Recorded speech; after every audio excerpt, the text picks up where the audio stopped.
Hi YouTube, welcome back to the channel and welcome to Beacon Pines. This is the first time that I'm ever playing it. This is the first time that I'm seeing any of this game. I've never seen a playthrough.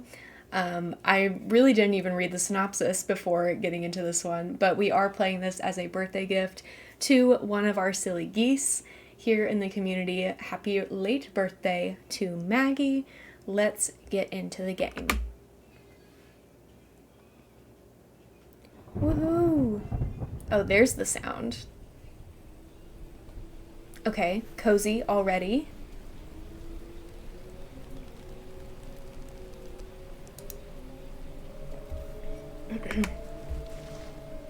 Dear reader, allow me to introduce you to my book. Though it might at first appear like many books you've come across, it is far from ordinary. You may, therefore, if I need to, I can turn it up. It's a little quiet. The story that awaits you has not been fully told. In fact, its conclusion is not yet known, even to myself. It is in that way that my book is special. It is in that way that you are special. Ooh. Without you, there is no story. Okay, slay. Chapter 1. Normal isn't what it used to be. This is a story about change. Okay. Nestled in a shallow valley is the town of Beacon Pines. Far from the town square, across the river, past the neglected welcome sign, the young boy walks alone at dawn. Oh. His name is Luca Van Horn, and like you, dear reader, he's here for a reason. He's so cute. The art is so beautiful. Okay, do I walk? Hey Dad, how are things going? Today's the first day of summer vacation. I start middle school next year, I guess. I was 6 years old when you died. Okay, sad. And it's been 6 years now.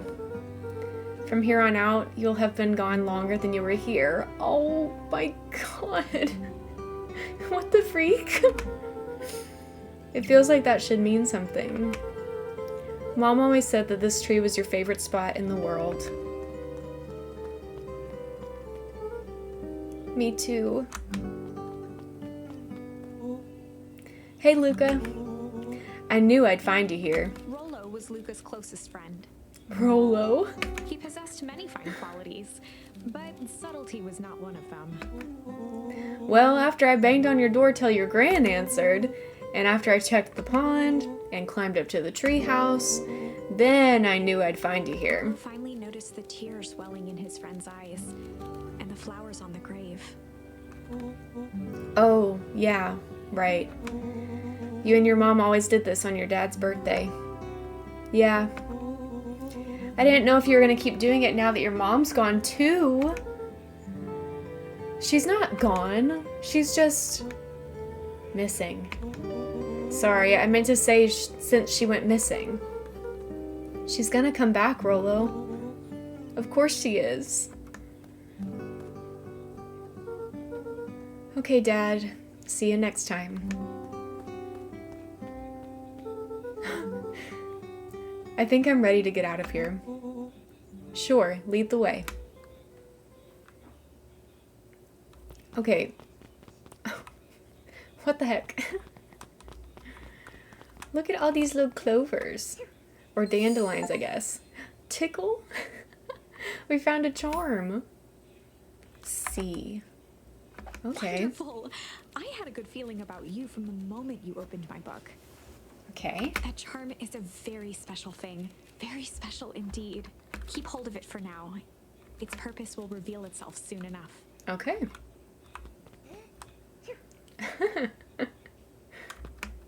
Oh, I can jump. Oh yeah, I almost forgot. The whole reason I was looking for you. I was wondering if you'd ever get to that. Y'all know I'm a grief girly. I'm dead. I found the perfect way to start our summer. How's that? Rollo looked to the side suspiciously. Not here. They might be watching. They who? Shh. Not so loud. We need to do this in a secure location. Mission control. Alright, I just have to tell Gran and then we can head out. I will say the first time I played this, I found the voices super annoying, so I turned the volume way down. The narrator. Okay, gotcha. Oh, wait. On the voices, not the narrator or the music. Gotcha. What are you gonna tell her? I don't know, I'll think of something. If it's all the same to you, I'll meet you at the welcome sign. Your Gran still kind of wigs me out. I don't do well with new people. I just realized what you were talking about when you meant the voices. It's the, like, She moved in like half a year ago. Just meet me at the sign when you're done. Suit yourself, I won't be long. Tell Gran before heading out with Rollo.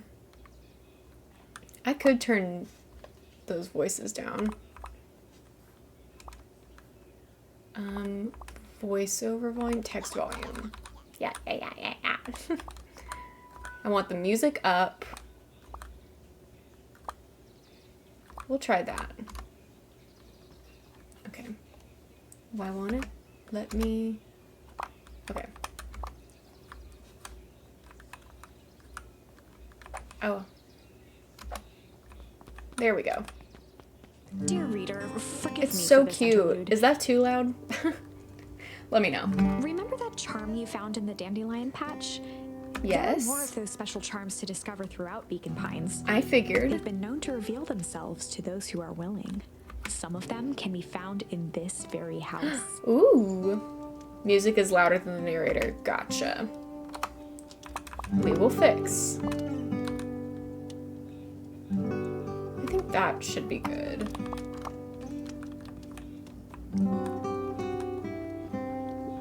Ooh. Since Gran had moved in, How's the house that? was Is more that better? peaceful, more orderly, and more covered in flowery fabric.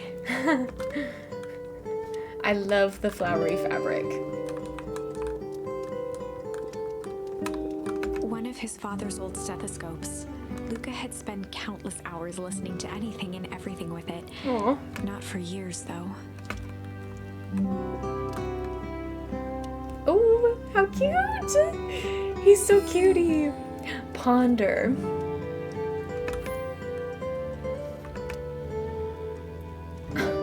The slide. Gran had already lit the fire.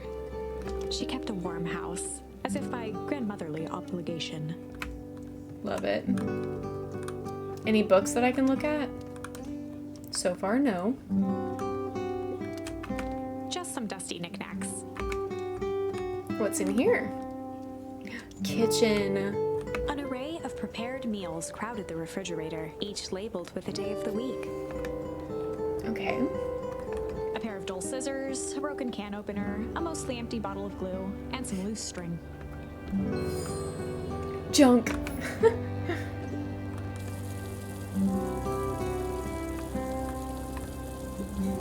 The only piece of furniture Gran had brought when she moved in was an old hutch. Okay, let's turn that off. Okay, maybe the music is a little loud.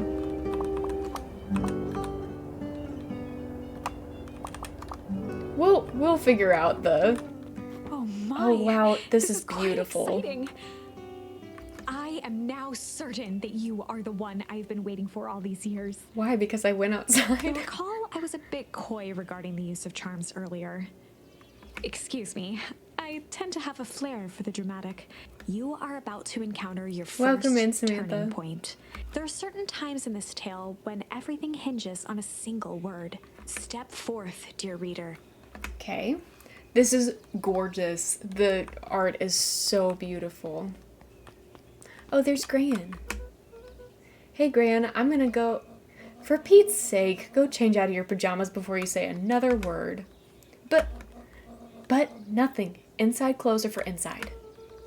And outside clothes are for outside. Lucas stared at his feet and muttered under his breath. Mom always let me wear my pajamas in the garden. Well, Eleanor isn't here, is she? Now go upstairs, change, and then we'll talk. Right, of course. I forgot about the pajamas. Okay. Pajamas. We gotta put our outside clothes on. This is so cutie. Luca paused at his parents' bedroom door. He just wasn't ready to go in yet. Okay. Gran had commandeered the upstairs closet when she moved in. Some things need shelter from a young boy's mischief, she said. Hide. I know, for real. This is like the perfect amount of whimsy. Hi Paris, good morning. This is reminding me like of a Studio Ghibli film, the way that they decorate their houses. Hi Owen, good morning. Luca tossed on his favorite old sweater. Even though it was the first day of summer, a chill still hung in the air. Chill. Gran's moving in meant that most of Luca's things had been crammed in the corner. Luca was somewhat annoyed by the situation. So they share a room, I guess? Gran's bed was undisturbed. Interesting. Luca didn't mind that she had a habit of falling asleep in front of the fireplace. It meant that he could read late into the night.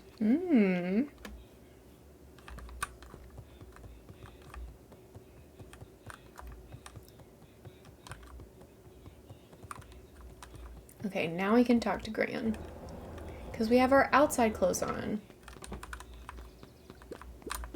Young Luca would spend hours hiding in the bushes, waiting for a chance to jump out and startle his mother. She always enjoyed humoring him by feigning terror.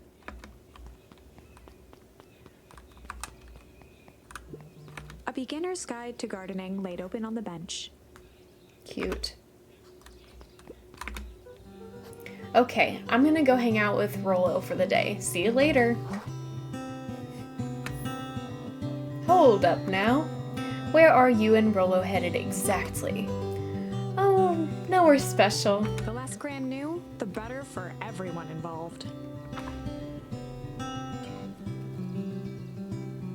We're just gonna go ponder for the day, hide, chill. Oh, this is fun. We were just gonna go chill for the day. The best lies are built on truth.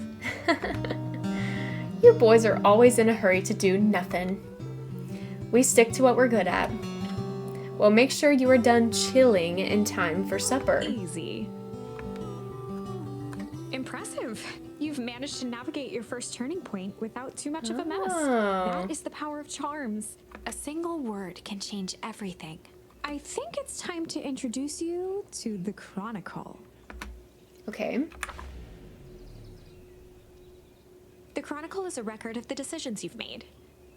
You can see the turning point, which has been revealed. At any time, you can use the Chronicle to go back and invoke different charms, creating new branches. Oh, interesting. Luckily for us, this is the one and only turning point where the charms won't dramatically alter fate. It's the perfect opportunity to experiment with rewriting things. Interesting.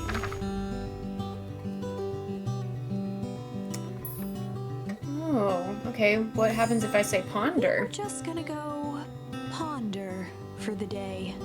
That's so interesting. Oh, really? What are you boys going to ponder on such a lovely day exactly? This was Luca's chance to sell his alibi. You know, big stuff, small stuff, medium, mostly medium pondering. Nailed it. Well, make sure you don't overburden yourself with a preponderance of pondering. Huh? Oh, forget it. Off with you now. Okay, interesting. I didn't realize that there was, like, a choices matter element. Oh, and Luca. You and Rollo stay out of trouble. I know, I know. Get into trouble with Rollo.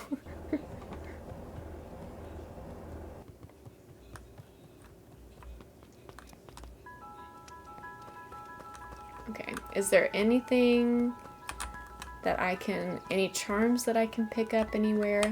This maybe?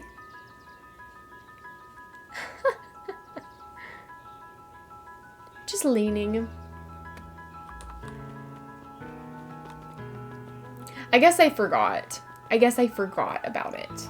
Come on, come on. Woo! Dang it, Rolo.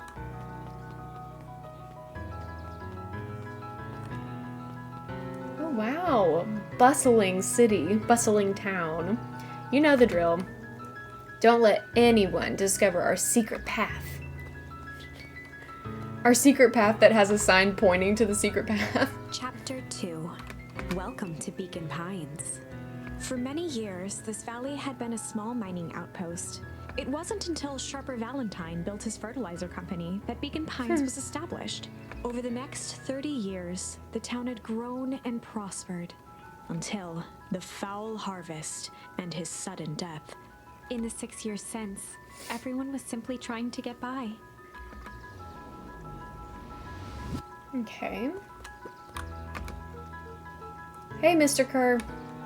Hey there, pal. William Kerr was the CEO of Perennial Harvest Company. He had become a fixture around town over the past few years. After the failing of Valentine Fertilizer, the town was hungry to welcome a new source of employment. Excited for the big festival? Oh, sure. Come on now, when I was your age, there was nothing more exciting than a town festival. The food, the music, the dancing. Sounds pretty alright. You're gosh darn right it is. I'm looking forward to letting off some steam myself. Make sure to invite all your little friends. I couldn't keep Rolo away if I tried. Excellent. Sorry, Luca, I've got to get back to the proverbial grindstone. Our harvest awaits and all that. Oh no. The left side's a little low. Who are you? Sorry, young Mr. Van Horn. Can't talk right now. Very busy with preparations. Augustus Valentine was not busy. Oh, sorry, Gus. How many times do I... It's Mayor Valen... Flustered, Gus instinctively loosened his tie. Keep up the good work. I must briefly attend to a concerned citizen. Huh? It's nothing. Keep at it. Alright, what can the mayor of Beacon Pines do for you today? Oh, just saying hi, I guess. Well, good day to you too, young Mr. Van Horn.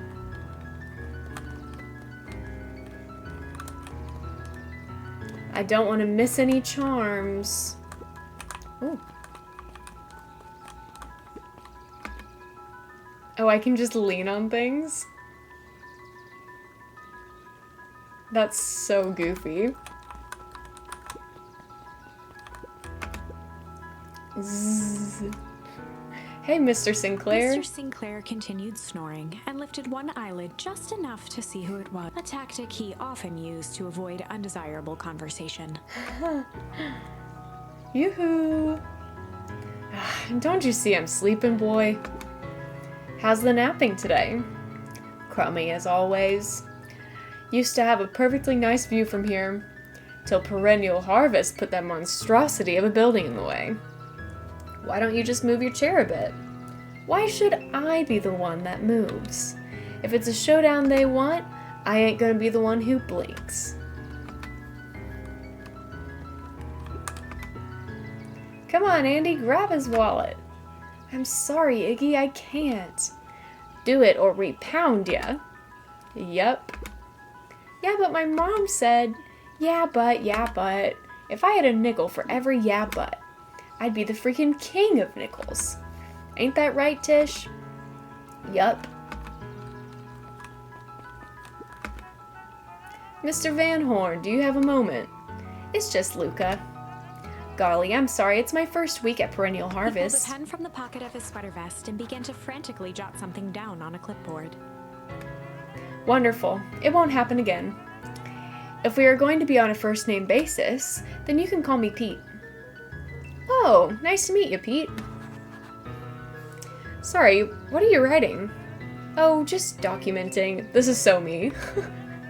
Gosh, it's exciting to be part of something so darn special.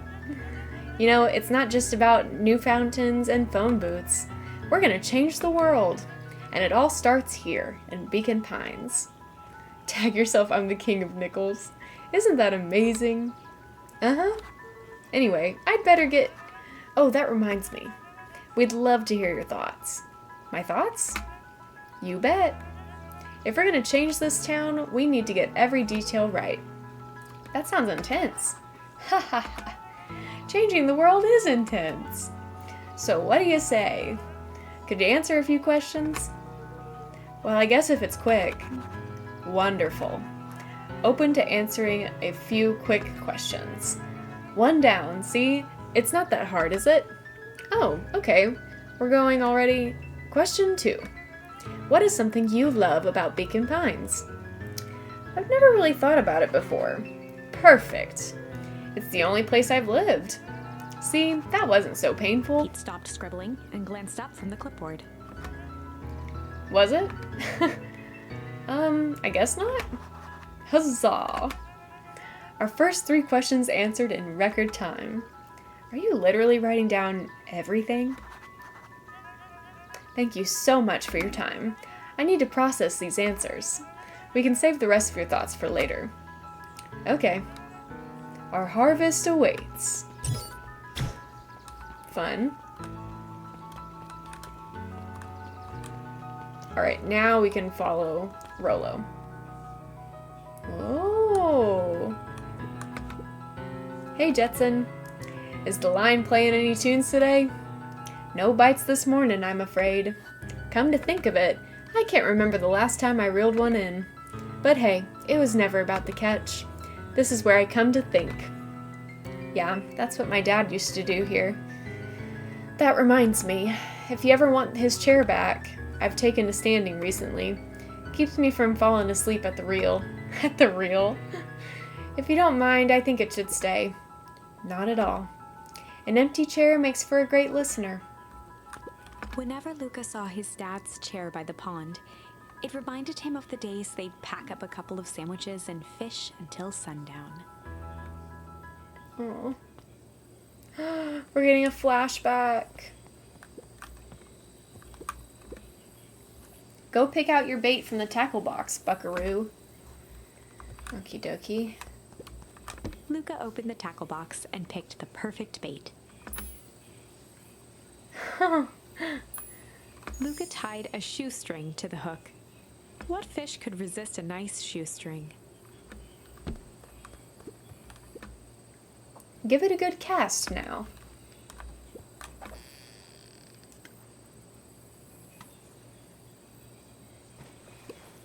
You'll have to reel it in a bit faster, or your catch will lose interest. Oh, I have to get more bait. Luca tied a shoestring. What fish could resist a nice... Okay, so we have to reel it in, I'm assuming, when we get a bite.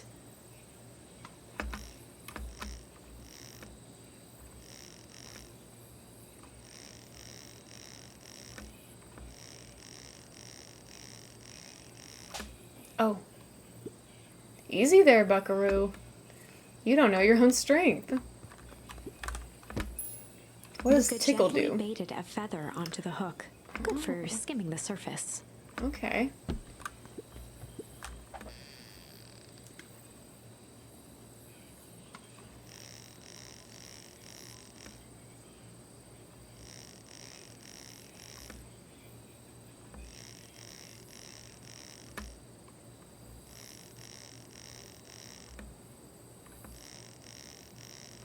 Ooh, we got it. Well, I'll be switched. It's your old rubber ducky. You were just a little drooling ball of fur when you lost that. Kendall, thanks for the follow. Welcome in. Cried for days. I told you it'd turn up. Do I continue fishing? I do. Luca tied a shoestring. What fish could resist it?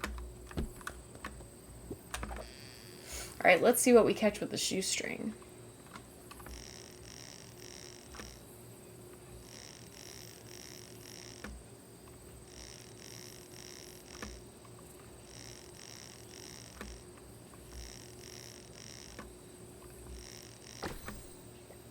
A shoe! Where do you think the other one is? Hard to say. Sometimes things drift away. That's not fair. No, it's not. Well, wherever it is, I hope that other boot at least has a sock to keep it company.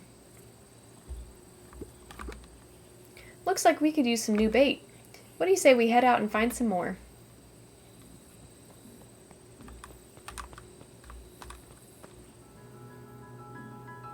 Okay.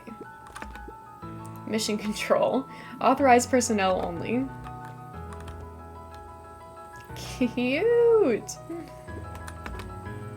The boys had a good thing going. As long as they kept old Jeff happy, they had an endless source of precious materials to add to the treehouse. I love it. Oh. Okay, what's this top secret plan to start our summer? So you know the abandoned warehouse by my place? The old Valentine building? Yeah, well, it isn't abandoned. What makes you think that? Get this. Last night it was glowing. Glowing? Are you sure? Kind of. That place has been empty since the foul harvest. Yeah.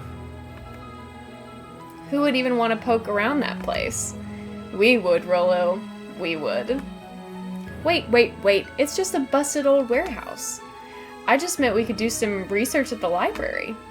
Library love. You want to actually go to the warehouse? What do you expect to find? Answers. My mom's out there somewhere, and it seems like everyone wants to pretend that she's gone for good.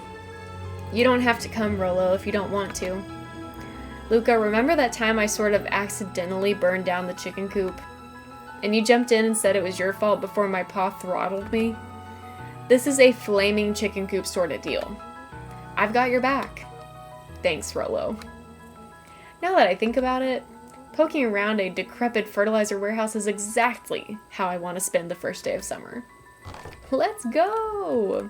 Okay, first I have to explore. On certain nights, when the clouds were just right, the boys could tune into strange patterns of static. Rollo thinks it's aliens. He always thinks it's aliens. More pondering.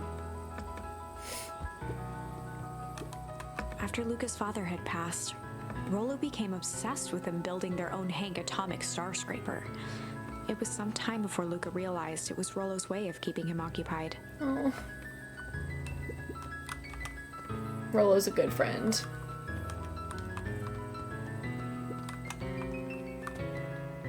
Where am I going? Oh, here.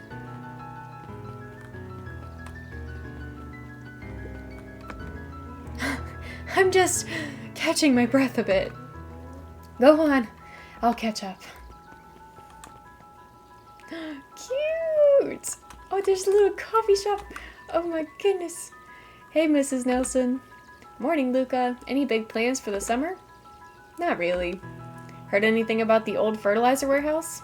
Any strange happenings? Can't say I have. Either way, a dusty old warehouse is no place for a young boy. You be safe now. Can I go inside? Luca could see the morning regulars nestled in their booths at the Early Bean. The Early Bean. Miss Hatch could often be found near the fountain, too absorbed in a book to be distracted. Me. The two wandered down the wooded path, unaware of the danger ahead. Oh! Oh, this is getting good. Holden Wilder ran the local paper of record. The Beacon Beacon. The Beacon Beacon. Hey, Mr. Wilder. Morning, Luca. What's the day have in store for you? I was wondering if you had heard any news about... News? The Beacon Beacon knows the news that needs knowing. Any news about the old fertilizer warehouse? Nope. Oh. Rollo thought he saw some lights there last night. Rollo ought to be careful poking around that part of town. The winds of change are blowing, and change is a dangerous animal.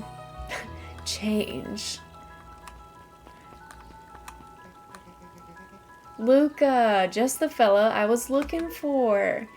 Hey, Roxy, what's up? Oh, right. Rendezvous with Roxy. This is an important turning point. Oh. The first time where your charms will change the course of fate. And currently, we only have one suitable charm at our disposal. Have no fear, we can always return later using the Chronicle once we find interesting. more charms. Okay. Not the winds of change. I know, Monsters Inc. 100%. Well, now I'm just rambling. Where were we? Have you seen my blockhead brother today? He skipped out before breakfast. Well, not really, no. Can't say I have. Can't say or won't say. Roxy, would I lie to you? Luca, wait up, I almost forgot to tell you. Roxy might be lurking around here. This is one of her favorite places to stand around and be useless. Rolo. So we need to make sure she doesn't spot us. Rolo. Why are you doing that turning thing with your body? What, you're not scared, are you? She's harmless. And a chump. And she's right around the corner, isn't she?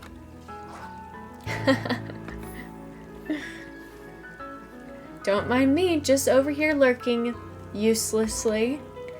Oh, hey, sis. Nice weather we're having, eh? I couldn't help but notice you snuck out this morning before breakfast. Wasn't hungry.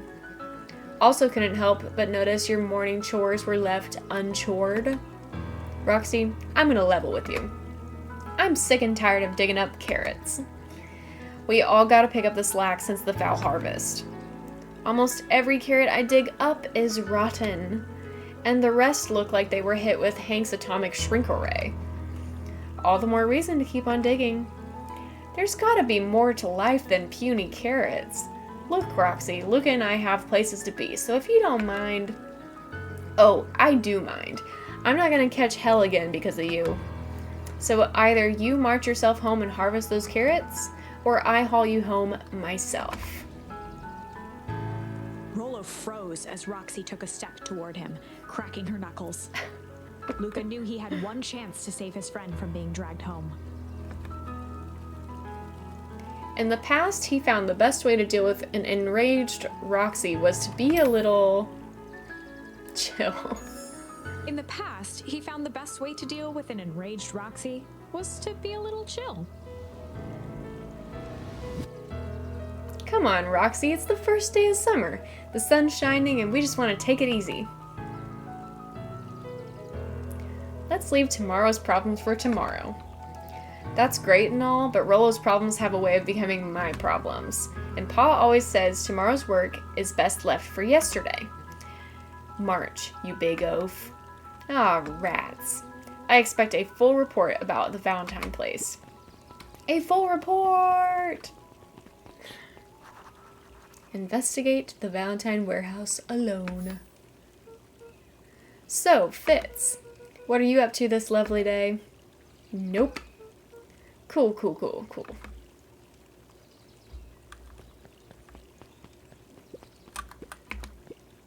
Last Chance Diner. Okay, that's that way. What else can I look at? Sharper Valentine, founder of Beacon Pines. Never underestimate what a great man can do given time. A bit much, if you ask me.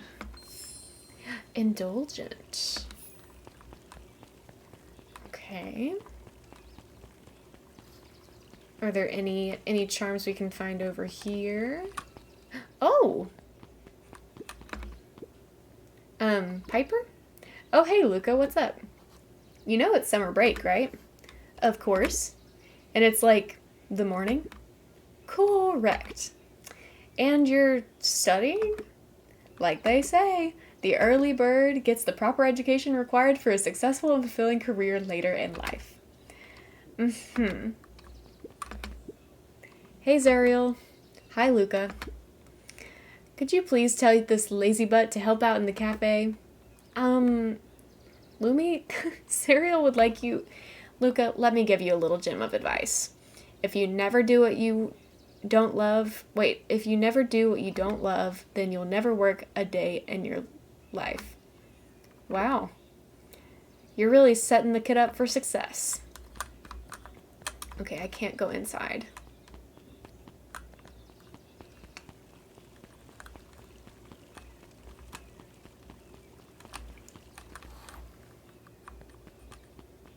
Up at dawn newsstand. Are you asleep?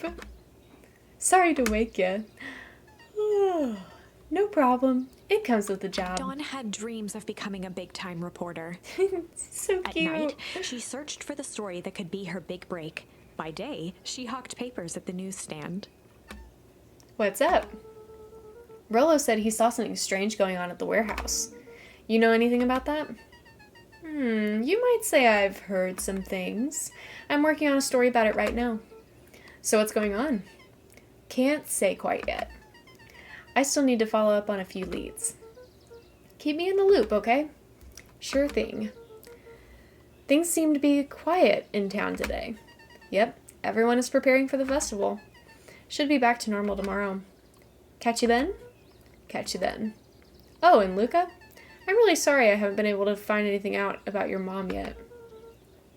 I'm just grateful that you tried. I'm still keeping my ears up. Okay.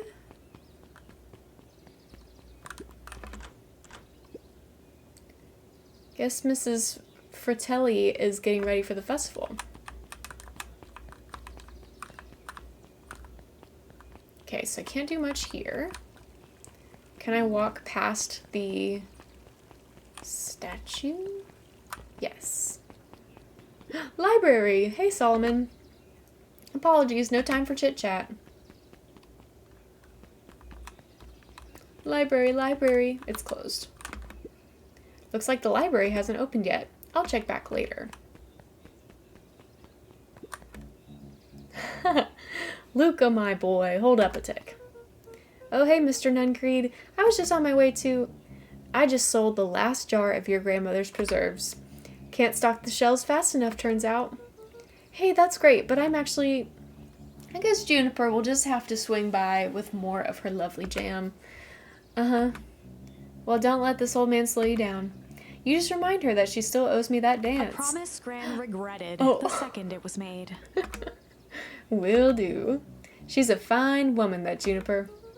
Yeah, she's pretty cool, I guess. Hi, Dr. Bob. A real fine woman. Gotta go. Sweeter than any jam on earth.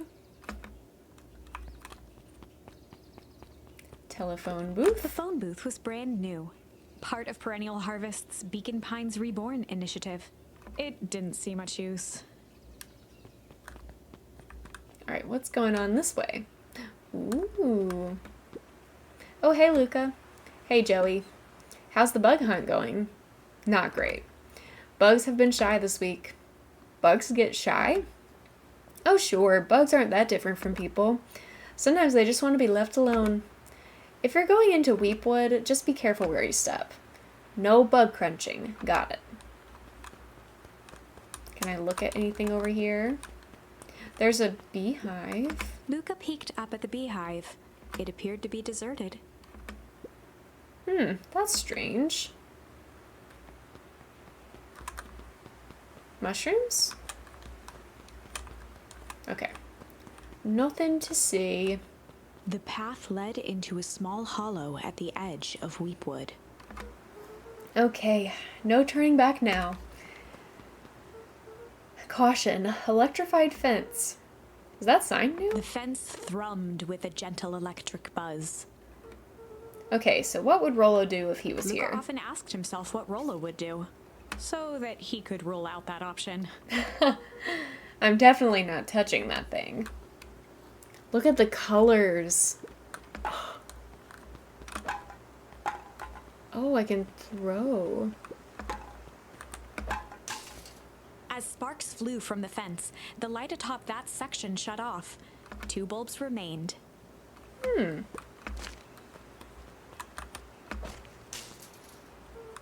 That's 2. 1 more to go. Should I pick up the stick? The fence's buzzing gave way to Ah. silence. Okay, moment of truth. kid in town knew the old Valentine fertilizer building. Long abandoned, the warehouse once served as the industrial heart of Beacon Pines. Now, it stood only as a reminder of things left behind. The dormant building showed strange signs of life. Okay, so Rollo wasn't exaggerating for once. What's going on here? One way to find out. The colors! The colors are so good. Okay, water. The hose emitted a subtle sound. It was actively draining some kind of liquid. Wow, that smells awful.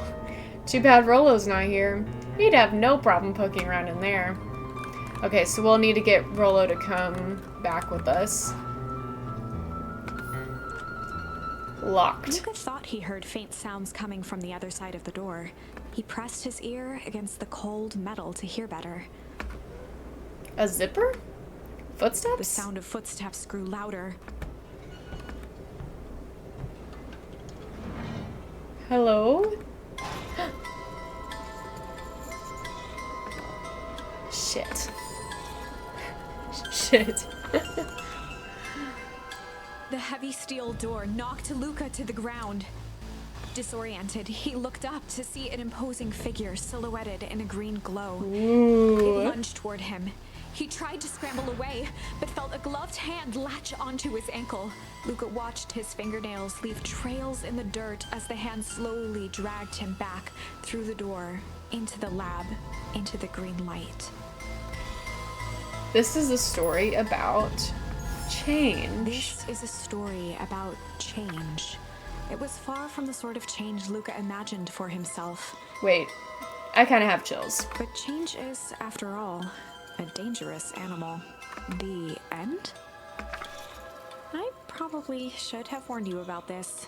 There are many paths that our story can take. Most will end in tragedy. But don't let that discourage you. We will find the ending that this story deserves. I just know it. From here on out, a charm will have a checkmark when it's been used to its full potential at a given turning point. Huh. Now, let's try something different. Okay.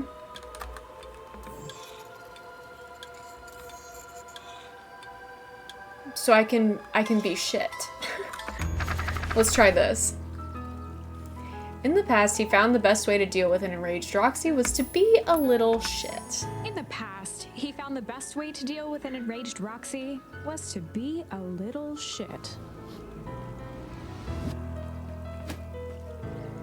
Make a break for it! What have you done? Ah! Did that little shit just kick me? Run all you want, you little twerps. You gotta come home eventually. Sorry! With Rollo. Sorry about that. Rollo can get overexcited Solomon sometimes. Valentine, current ward of and future successor to the Valentine fortune, huffed as he brushed off his pants. A town of complete and utter fools. Welcome in, Ray. I'm so glad you're alive.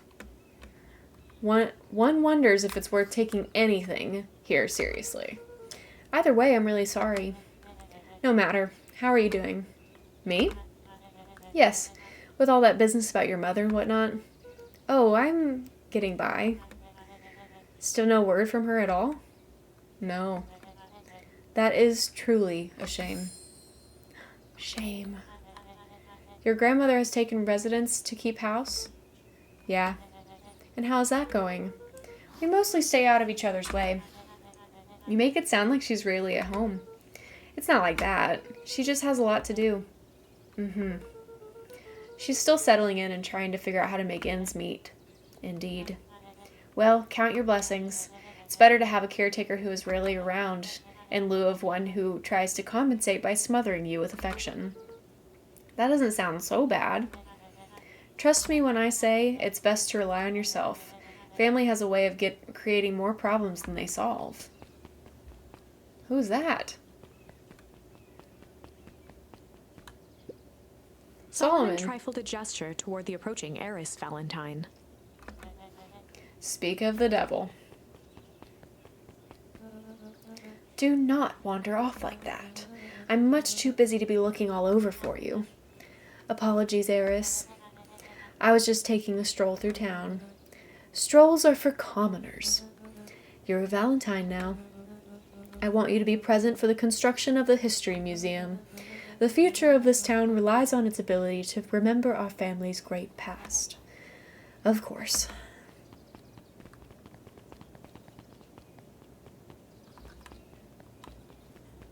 Are you gonna stop me again?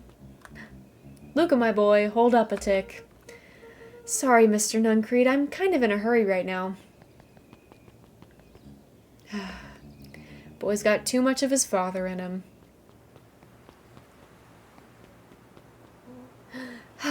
I win. Little help. I am the champion. We were racing? Did that road get longer? Like anything ever changes around here? It seemed longer. You're just lightheaded from the run. You really need to pace yourself better next time. Not sure why I take advice from second place. Has that sign always been there? Wait, what?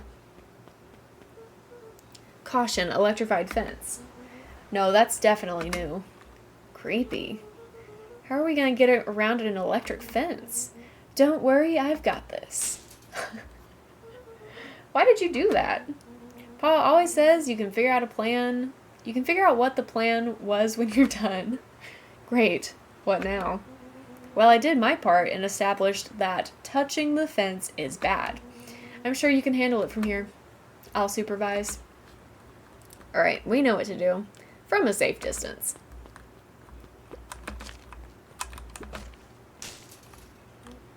Whoa, you're a genius.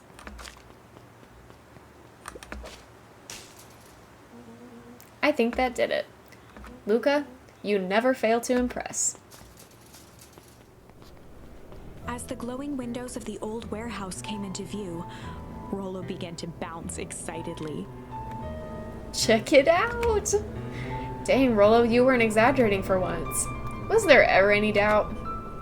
This definitely needs investigating. Good thing 2 ace detectives are on the case. This is bizarre. This is awesome. Rumble! Did you feel that? What, the excitement in the air? You bet your butt I did. Check out this puddle. That's not normal. And this hose. Oh man, the door's locked. Try harder.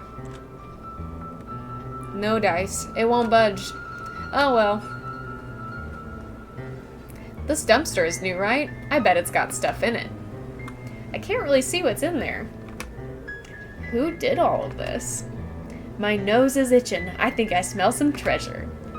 Are you sure that isn't hazardous waste? Just help me get in. Rollo, it would be my honor to throw you in the trash. Come on, Lady Luck. So what's in there? Let's see. There's a squishy bag of squish. Wow. A good inch of stagnant sludge.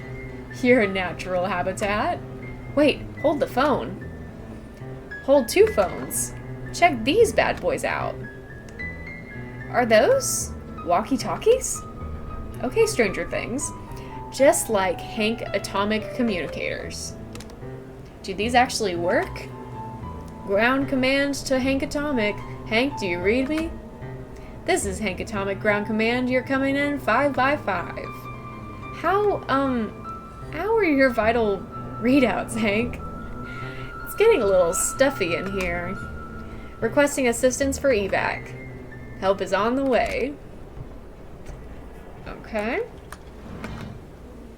What was that? Someone's coming. Give me your hand. I'm trying. My hands are covered in squish. Scoot over. I'm coming in.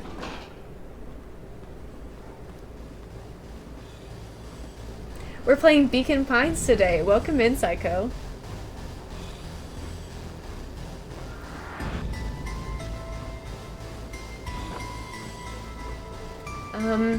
Tell me you saw that? Dude, I don't know what I saw. He's coming back. Get down.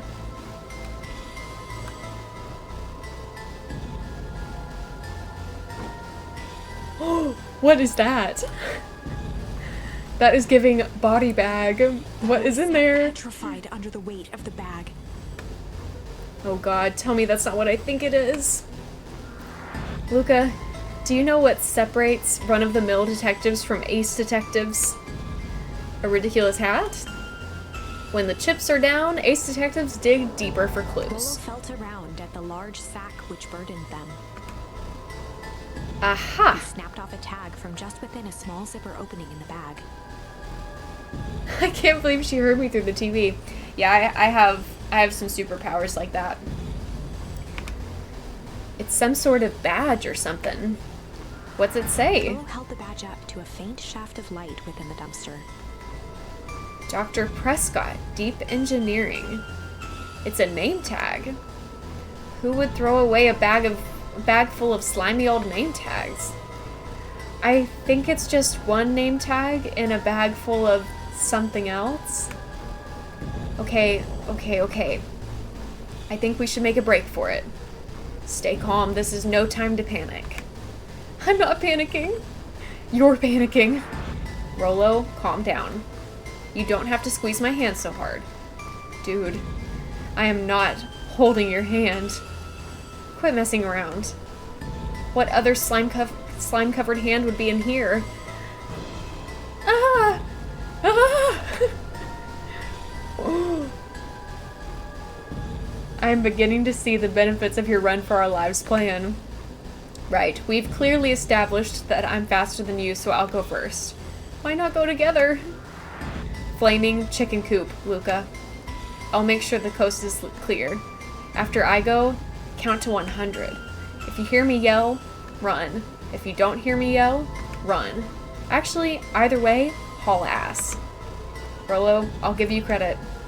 You sure found an eventful way to start our summer. It's what I do. Well, here goes nothing. Lucas sat in the dark, tracking the sound of Rollo's footsteps as he ran. 1, 2, 3. He pressed his ear to the dumpster wall, straining to hear Rollo's footsteps as they faded away. 15, 16, 17. He tried not to think about the contents of the dumpster as he counted. 35, My phone keeps 36, buzzing. 37. The thick stench made it hard to breathe. Screw it, that's long enough. Agreed. Luca carefully lifted the lid and peered out. Nothing. No sign of Rollo. No sign of the man in the yellow suit. Time to haul ass. Luca clambered from the dumpster, stumbling to his knees. He was up like a shot and running, sprinting toward home as fast as he could. Beacon Pines flew by, blurred by the tears that welled up in his eyes. He wouldn't remember getting home at all that night. Throwing his front door open, storming up the stairs to his room and surrendering It's time to sleep haul ass, almost sound as alert abruptly win. as he hit his pillow. Chapter 3.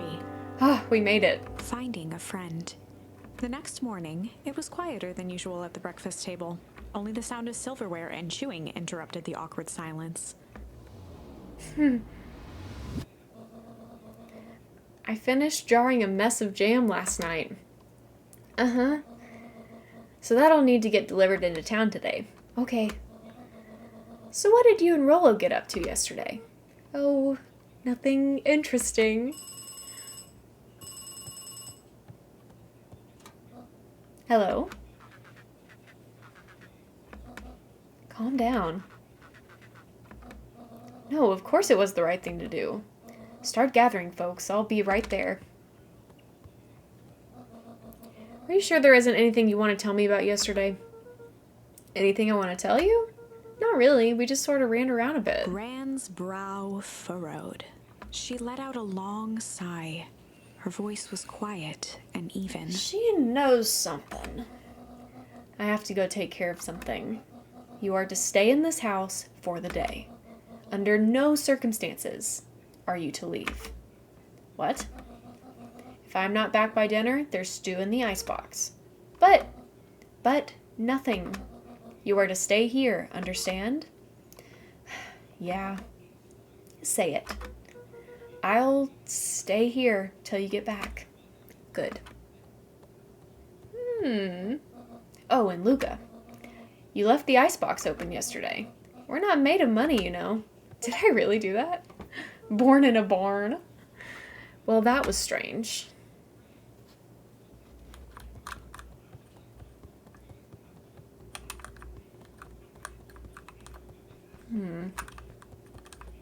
Can I look at anything?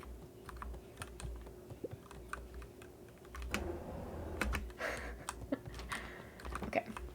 I can at least go out here. A sturdy old wheelbarrow.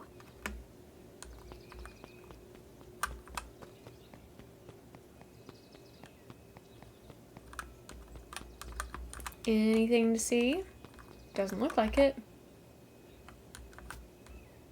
Look at all my charms. A faint electronic sound floated in the air. Oh, my walkie-talkie. Is that coming from inside the house?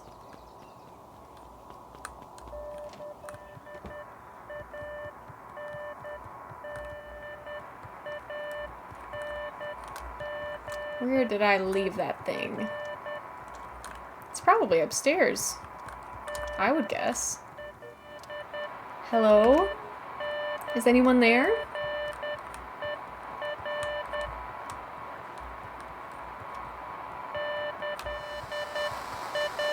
Oh, it's loud. Hello? Rollo, is that you? It's loud!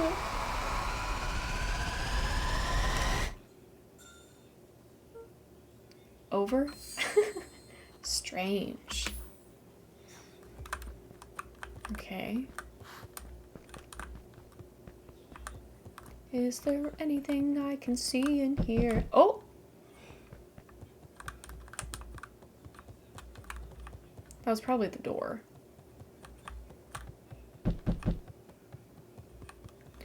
Spooky ooky. Oh, hey, Roxy. If this is about me, accidentally kicking you yesterday, is Rollo here? No.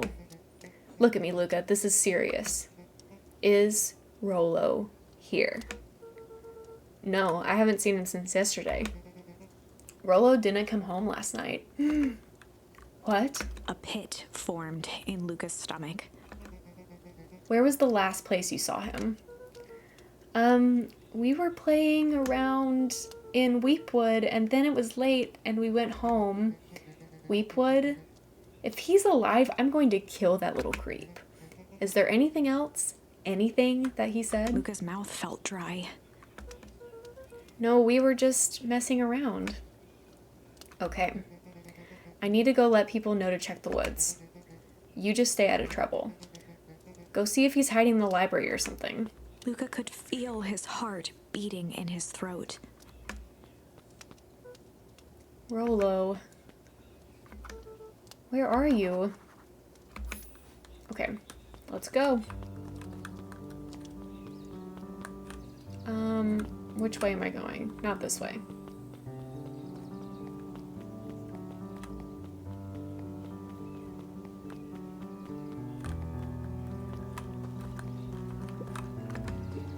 Hey, Bert. He's so cute.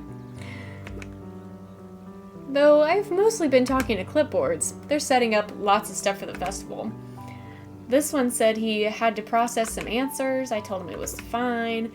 I'll wait right here until he gets back.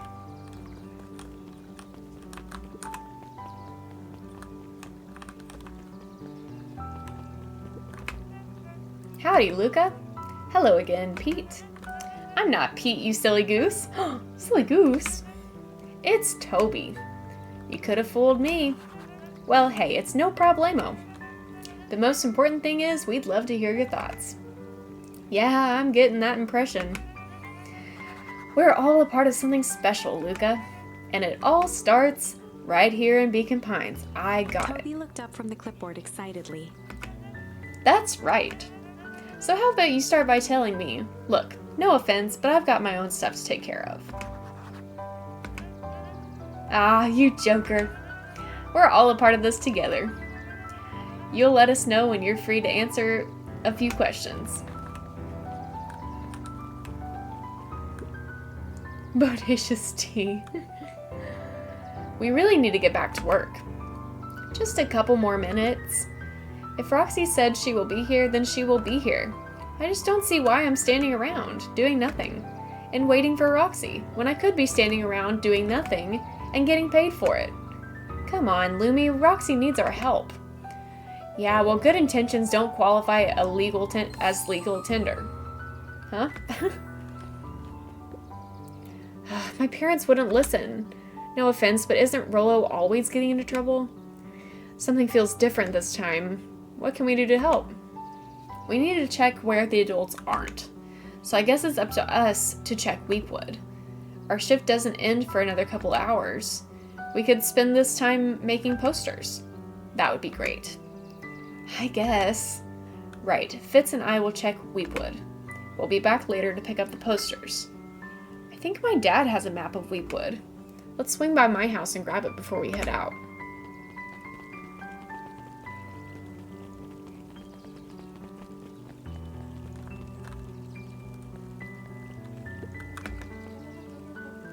What's this about a missing child?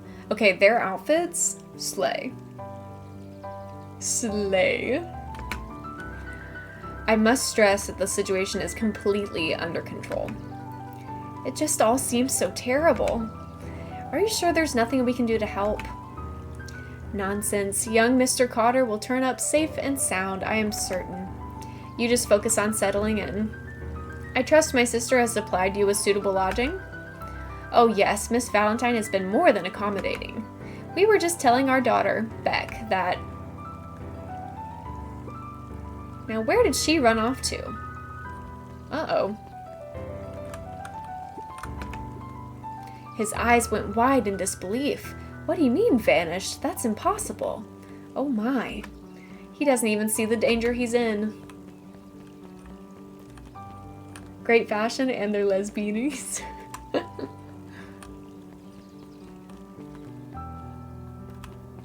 Okay, library. Oh, I love it so much!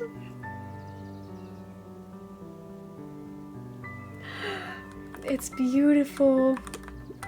Look at all the bookshelves that we can look at. I've eaten. A salad-centric travel guide for the mildly adventurous. Yuck. Sally Seashore's simple succulent sundries. Luca brushed off a smudge of dust. Or maybe it was flour. 30 recipes so easy you'll doubt it's even edible. Succulent. A peek behind the curtain. The methods and ruminations of Patrick C. Montesquieu.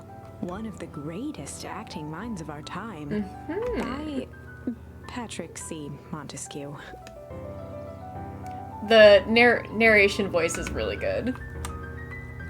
I like her voice inflections. There were rarely any actual new additions. Simply a variety of existing content rotated into the front display each week. Not fooling anyone. I will talk to this person in just a minute. We have to check all the bookshelves. Phosphorescence. Ugh. More like my complete loss of interest. The bottom corner shelf was a dusty array of thick science books. Only one binding was clean enough to read. Cellular Biology and the Chemistry of Mitosis. Boring. The entire top level of the library was devoted to comics. Cool. Most of which were Hank Atomic and the myriad of lesser revered spin-offs. I gotta poke around the library achievement. Hey, Jace. Oh, hey, Luca. Did Rollo come by? No. I was actually surprised. He's usually here early on days when a new issue drops. Rollo's the biggest Hank Atomic fan I know. Besides myself, that is. Well, if he does swing by, tell him to meet me you know where. I don't know where. No, but he knows where. Oh, roger that, Space Cadet. Is this a penguin? Hollow volunteered at the library during the summers. He wasn't very social, so he'd dedicate each summer to becoming an expert in a single subject. Love. making him a reliable source of very particular knowledge. If you were to ask Kato something he didn't know, he'd escape into the dusty old bookshelves and return with just the right thing. How I aspire to be. Hey, Kato Kato. was lost in his reading. Luca crooked his neck to see the title, Introduction to Melitology. Oh, hey, Luca, you snuck up on me. Okay, literally have worn that outfit before. Good book? Don't know, just started He it. gestured to the shelves. I'm really running out of books I haven't read yet. So now it's on to the wonderful world of bees. Turns out, bees are pretty cool. For instance, did you know that around 70% of bee species actually live in underground tunnels? Or that if there are 2 queens in a hive, they will fight to the death for supremacy? Fight. That's interesting, but you haven't seen Rollo around recently, have you? Not since yesterday. Keep an eye out for him, okay? Sure thing. If I see him, you'll be the first to know. I can't believe they modeled all the characters in this game off of Luce's wardrobe. Luce is a library penguin, confirmed. Absolutely. What sort of monster puts candy behind a locked door? Oh yeah, Mr. Nuncreed works weird hours sometimes. Of course he does. How about you? When do I work? No, what's your name? Luca Van Horn. You new here? Yep, not by Beck's choice. family moved often, giving her little time to establish any real connections. She would tell you she prefers it that way. I'm looking for my friend Rollo. He didn't come home last night. So he's missing? I guess so. Like, missing? Does that sort of thing happen a lot around here? Luca shifted his feet uncomfortably. Well, that sucks. Yeah. So, I should probably get going. Hey, wait up. What? Beck pulled a coin from her pocket. I'm coming with you. What? So says the unlucky penny. Unlucky? Yep, well, technically it landed on heads, leave this kid to find his friend alone. But I always do the opposite. Oh, that's kind of like me and Rollo. I guess Rollo is my unlucky penny. That settles it. A person should never be without their unlucky penny. Let's go find him. The name's Beck. Pleasure to meet you, Beck. I suppose I could use some help. Try to keep up.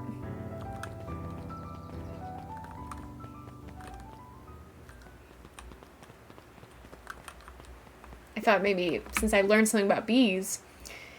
Joey, have you seen Rollo around? No, sorry, Luca. I've had my eyes in the dirt looking for beetles. Can't seem to find any. He never came home last night. Do you think it's because it's been colder than normal? I don't see why that would have anything to do with Rollo. No, the beetles. Do you think the temperature confused their circadian rhythm or something? Who's to say? I'm no beetologist. Just keep an eye out for him, would you? Of course. Did I go this way last time? No, this is new. This is new location for me. The Valentine Mansion loomed over every other building in town, both figuratively and literally. Okay. Cutie. Cutie little home. After the foul harvest destroyed their wealth and reputation, the Valentines shuttered off their estate from the rest of town. Okay. Here's another gate. Okay, can't look at that one.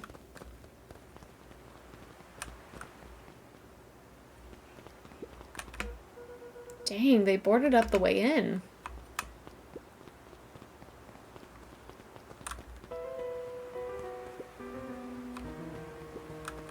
Luca felt a chill as he approached Beck. Her eyes were locked on the strange green liquid. The nearby grass was coated in a fine layer of frost. Is this sort of thing normal around here? Because puddles of glowing ooze are definitely not what I expected from this place. I have no idea what that stuff is. Well, the next obvious step is science. And what does science suggest? Poke it with a stick? Luca watched as Beck dipped a broken tree branch into the goo. Beck's eyes widened as flowers grew from the dead wood, first small buds, which quickly bloomed into vibrant petals. Whoa, what the? Cool. As quickly as they had grown, the flowers began to shrivel and turn gray. Beck dropped the stick with a grunt of disgust. Okay, so the science tells us that this gunk is weird as hell. Yeah, it seems dangerous. Hey, Tish, look what the cat dragged in. Yep. I don't have time for this right now, Iggy. Aw, don't say things like that. It hurts Tish's feelings. Ain't that right, Tish? Yep. She looks fine to me. Why, hello. I don't think we have been properly introduced. Iggy's the name, and this is my compatriot, Tish. Yep.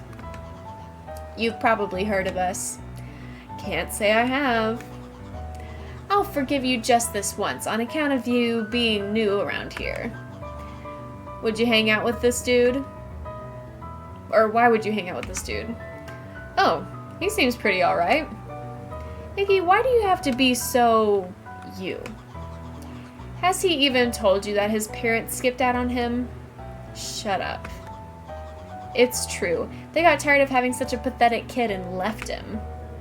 Iggy, I'm only gonna say this one time. Don't talk about my family. Ha ha ha. Well, look who's grown a backbone now that a girl's around. First his pops croaked, then his mom finally couldn't take it anymore and bounced. Iggy took a step towards Luca, his sneer lit by the glowing puddle. Beck could see tears welling in Luca's eyes, his fists clenched. Some things about Beacon Pines were very different from the city, but a bully from a hayseed town is really no different from a city bully. Beck took a deep breath and thought. Well, time to bust out the... strange. Well, time to bust out the strange. Alright, Luca, looks like you need a little mud bath. What's wrong with you, new kid? We're about to pound your friend. Beck stared in silence, the only sign of life being the twitch of an eye. It's weird when people don't talk. Yep. Stop being a weirdo. Hello? Are you some kind of wackadoo? Makes sense. Wackadoos travel in packs, At Dad? the sight of Iggy taunting Beck, something in Luca snapped. Iggy's smirk shifted to a look of shock as Luca launched himself into his stomach. Ah! Iggy's clothes were drenched in the glowing ooze. That feels bad. You jerk, my clothes are ruined. I'm Iggy's gonna... voice began to slur as he struggled to get up. Oh no. I don't feel so good. I'm sorry, I just... Oh shit. Yup.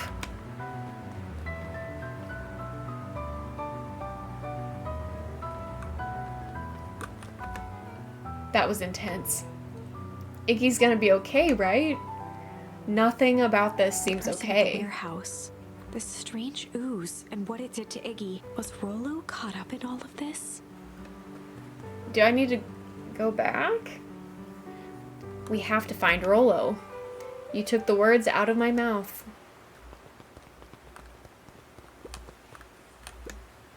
Property of Valentine Fertilizer Company. Looks old.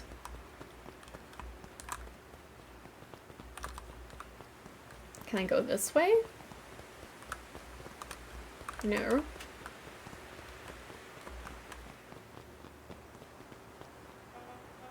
Whoa there, little buddies.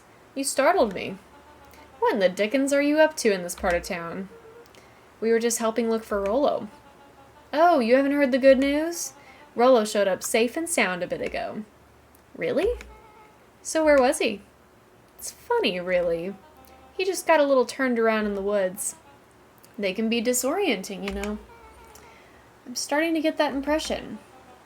Rollo's at his house now, getting some well-deserved rest. Wow, that's a relief. You two should scurry along before you get lost yourselves. Yeah, come on, Beck. I can't wait to introduce you to Rollo. Oh, that reminds me. Luca, your grandmother was looking for you. She was. She was worried sick. You should march straight home. I guess. Beck, your folks might be getting worried too. I'll walk you home. I need to talk with Nellie about work anyway. Glanced toward Luca. I guess all's well that ends well. I'll introduce you to Rollo tomorrow. Sure. Glad he's okay. Weird things are happening. A wave of relief washed over Luca, which was quickly replaced by a sense of dread. Gran is going to kill me. True. If he hurried, he might just make it home before sundown. Chapter 4. Our harvest awaits. Does this game autosave or do I need to save? It autosaves. Okay, good. Luca took a deep breath and gingerly opened the door, steeling himself for Gran's wrath.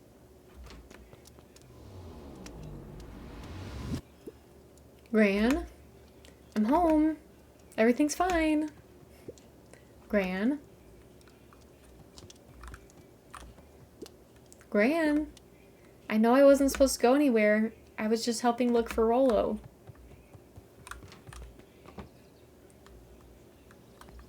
Hello? Gran? Roxy came over. She was worried about him. So I figured you wouldn't mind if I helped look for him. It turns out Rollo is safe and sound.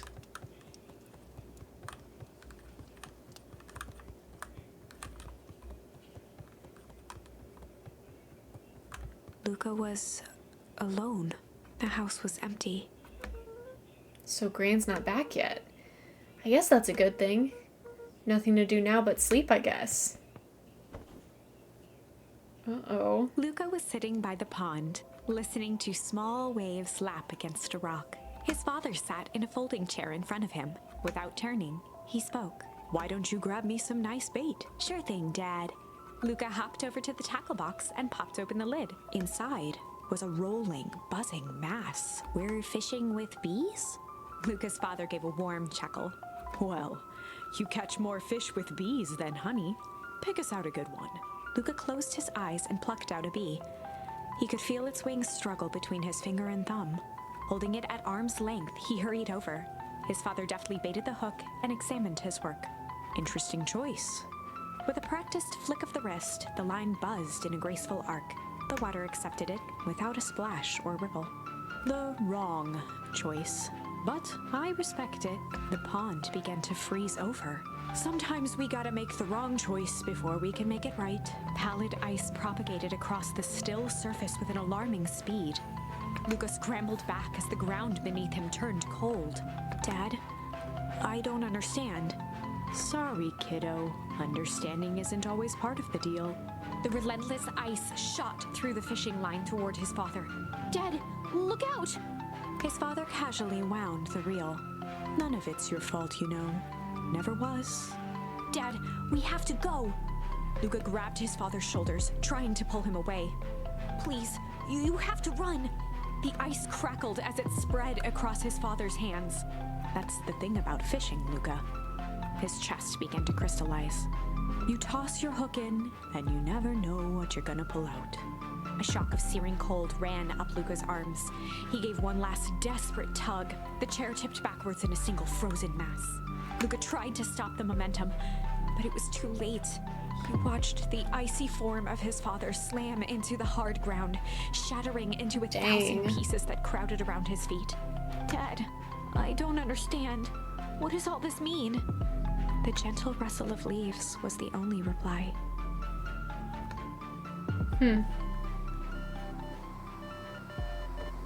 The walkie-talkie. Luca's eyes struggled to focus on the walkie-talkie. Rollo?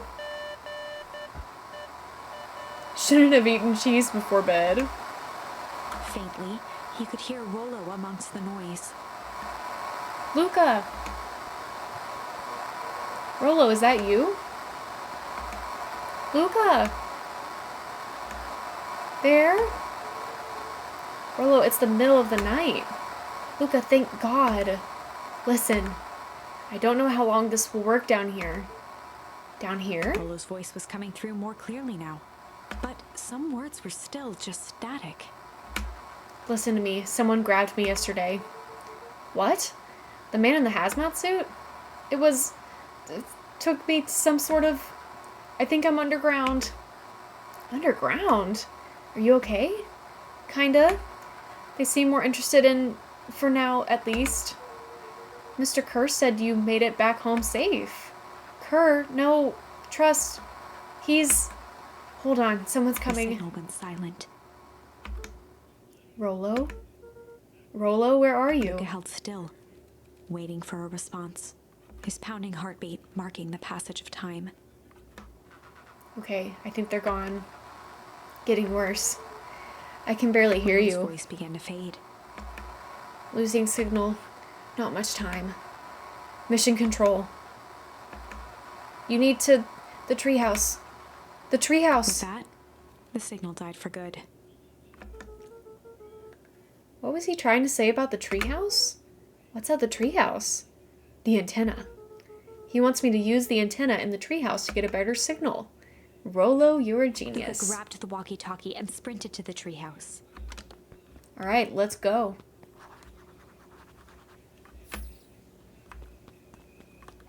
Crazy. Luca heard a group of footsteps approaching. He dashed behind the bushes to avoid being spotted. Gran! And two other people. So, we all understand our roles? You can count on me. I still think we need more time. This wasn't the original plan. Mr. Tolliver paused, shifting his eyes to one side. We're all in danger now. I, for one, refuse to sit idly by while the danger persists. Refuse. Hiram, you just keep your wits about you. Mr. Tolliver took one long, quiet breath. You're right, you can count on me. I just wish we could have made that deal with Eris Valentine. Her resources would have still come in handy. As I said, I had no time to contact her after your call this morning. Plans change. How is Luca holding up? He's fine. We shouldn't lose sight of the facts that this is all... I know very well what all of this is for. We have no choice. Operation Sparkplug has a new objective. Are we in agreement? The three shared a determined look. Good. We'll reconvene after the festival.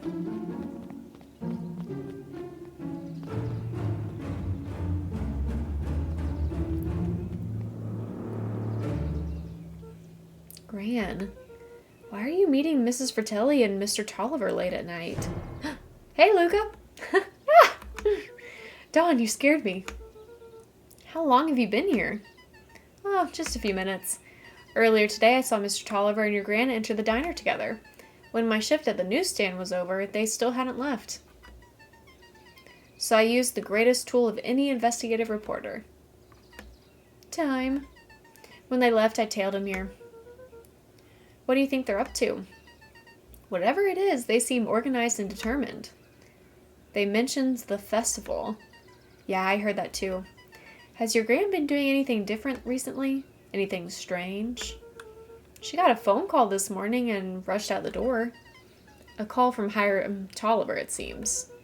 She was either furious or terrified. Or both. Luca, be careful out there. I think we might be in the middle of the scoop of a lifetime. I will.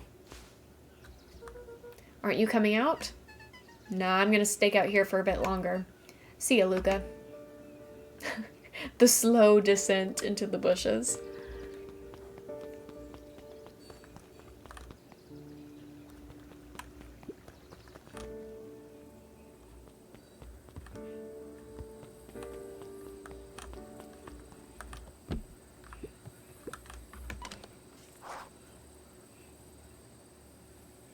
I know, it feels so ominous.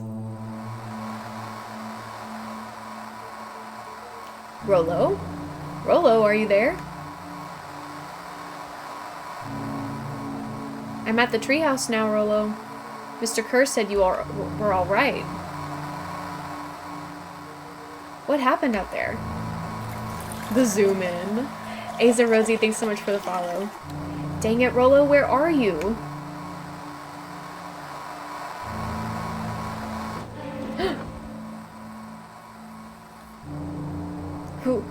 Who's there? Luca could only see a cloaked shape behind the rocket. I've got weapons in here, so you'd better come out right now. He strained to hear as a muffled voice began. Weapons? How could you hurt something that's already dead? Fear gripped Luca's throat. Who are you? What, you don't recognize me? I guess I don't even recognize myself Luca anymore. stared at the ground for a moment. You know who it trying is. to place the dampened voice. The figure shifted slowly from behind the rocket, revealing itself to Luca. I'm a monster, and now they hunt me like the beast I am. Iggy. Luca reached over empathetically. Iggy's tone jolted to dejected anger. Don't touch me. This is all your Luca fault. slumped to the ground, overwhelmed by guilt. I'm so sorry. I didn't mean to. I lost control. So you couldn't control yourself for a second, and I get to be like this forever? There must be a way to fix this. Oh, you gonna be my savior? Perfect little Luca saves the day with his positive attitude and the power of friendship. None of this matters. There's no time. They're after me. They chased me all through Weekwood. I only came in here to hide. Hide from who? Who's after you? Luca! Luca! Rollo? It's not safe, Luca! Rollo, where are you? The treehouse!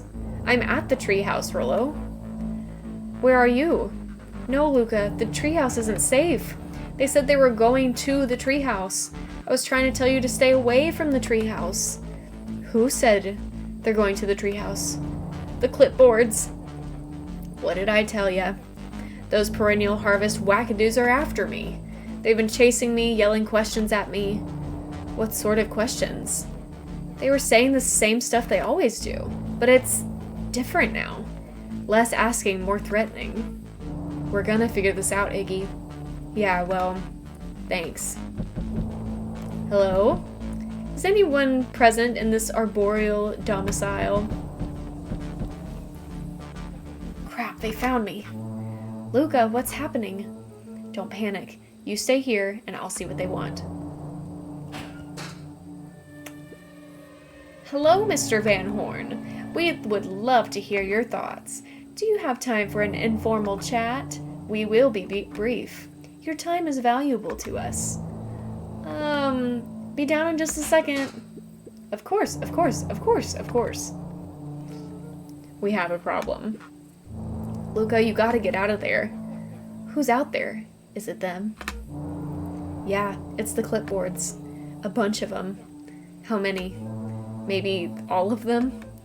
And yeah, you were right. They were saying the same stuff but with a creepy knob. With the creepy knob cranked to 10. That was hard to read. Might young Iggy be present? We would love to hear his thoughts. Run. Iggy slumped to his knees. I don't know what to do. I'm just so tired. Luca, what do we do? Luca grabbed the walkie-talkie and headed for the window. Follow my lead. Luca and Iggy climbed up the back of the treehouse to its roof, where Rollo had constructed his MCDC, the Mission Control Defense Cannon. From behind the crowd of clipboards, William Kerr strode forward, a warm smile on his face. This is wild. Iggy, there you are. You gave us all a heck of a scare. Go away. Just leave me alone. Oh, I'm sorry, Iggy, but no can do. Don't worry, though. We're here to help. help? Then why were you chasing me? Luca, can you talk some sense into your pal here? Just look at him. He's not well. What's wrong with him? What did that gunk do to him? Well, that's a pretty honkin' big question, Luca. All you need to know is that he's sick. He's real sick, Luca. I just need you to let us up there and take care of him.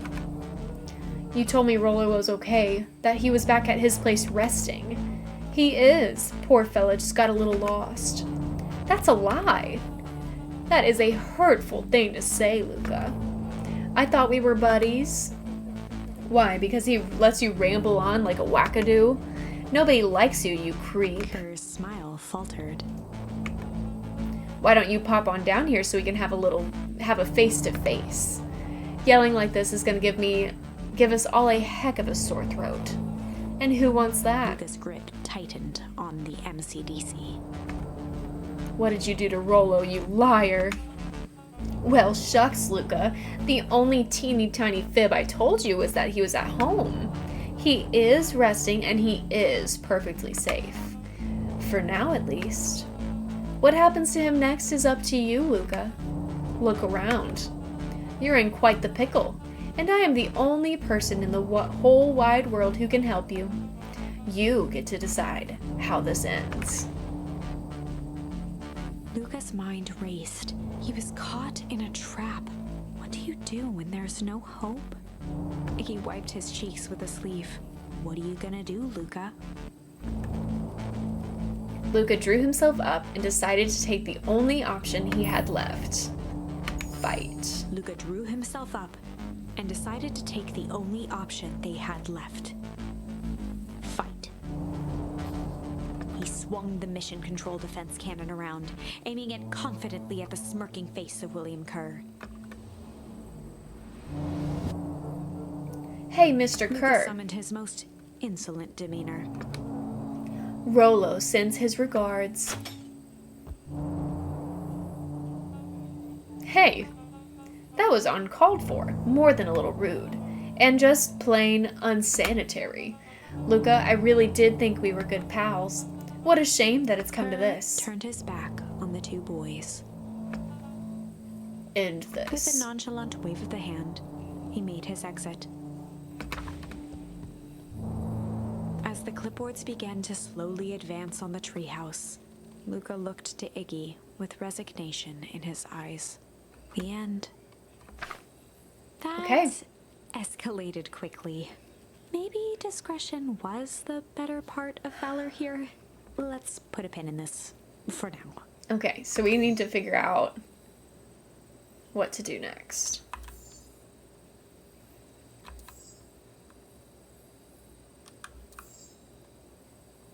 Oh, we can struggle here. I think let's go back here and tickle. Time to bust out the tickles. Well, time to bust out the tickles. Hey Tish, wanna see something cool? Yup. Check it. Beck lunged forward and began to tickle under Tish's arms.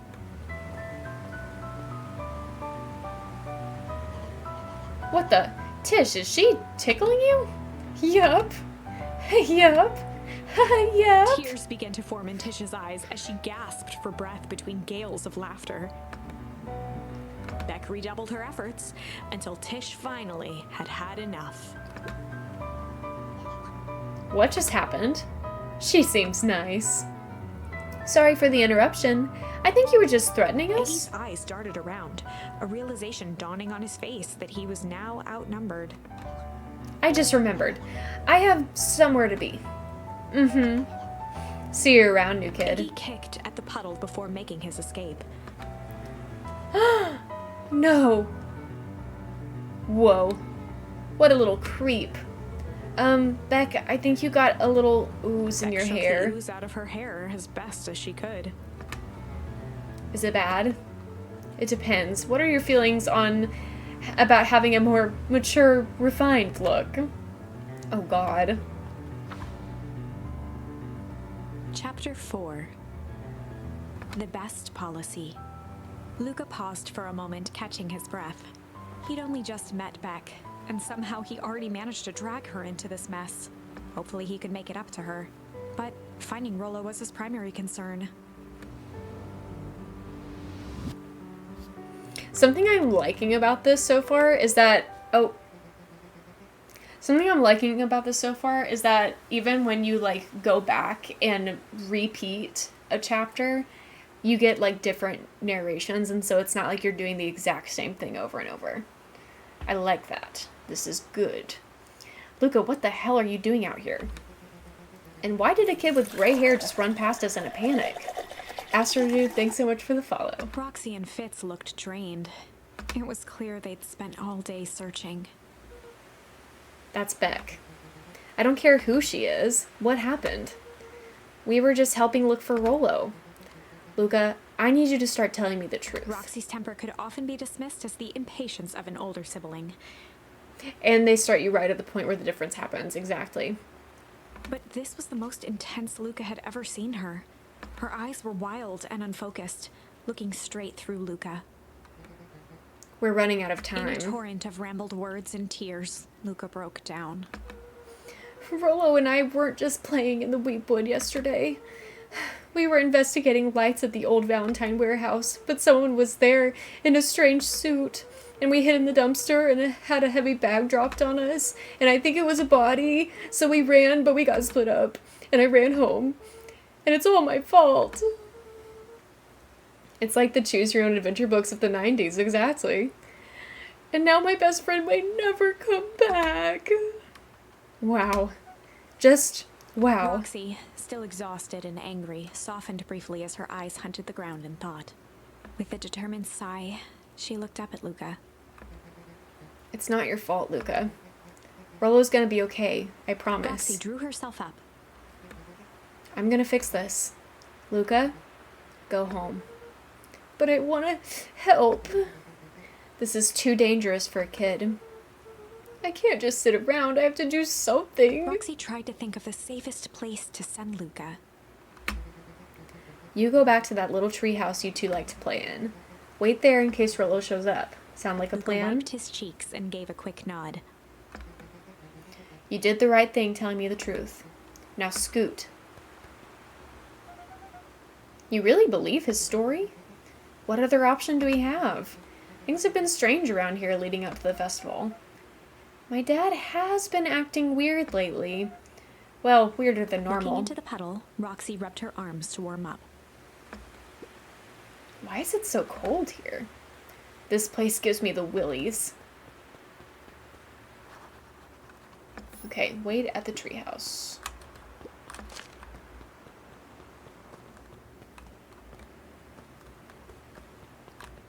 Mr. Nuncreed jumped with a start. Whoa, don't sneak up on an old fellow like that. Sorry, who are you talking to? What? Luca motioned to the phone booth. Oh, no, I was just checking because I thought I heard it ring. But the dang thing never does, of course. Yeah, I've never seen anyone use it, really. The whole thing's a waste of money, if you ask me. Any word from Rollo yet? Not yet. Long time for a boy to lose his way. Rollo knows those woods too well to get lost. I suppose you're right. Silly boy's antics have this whole town worried sick. Antics? We all know Rollo likes to play his little pranks. You think this is a prank? What other possible explanation could there be? He's not playing a prank and he didn't get lost. Someone took him. I know it. How would you know that? Unless... Luca, is there something else that you know? Mr. Nuncreed gently placed one of his substantial hands on Luca's shoulder.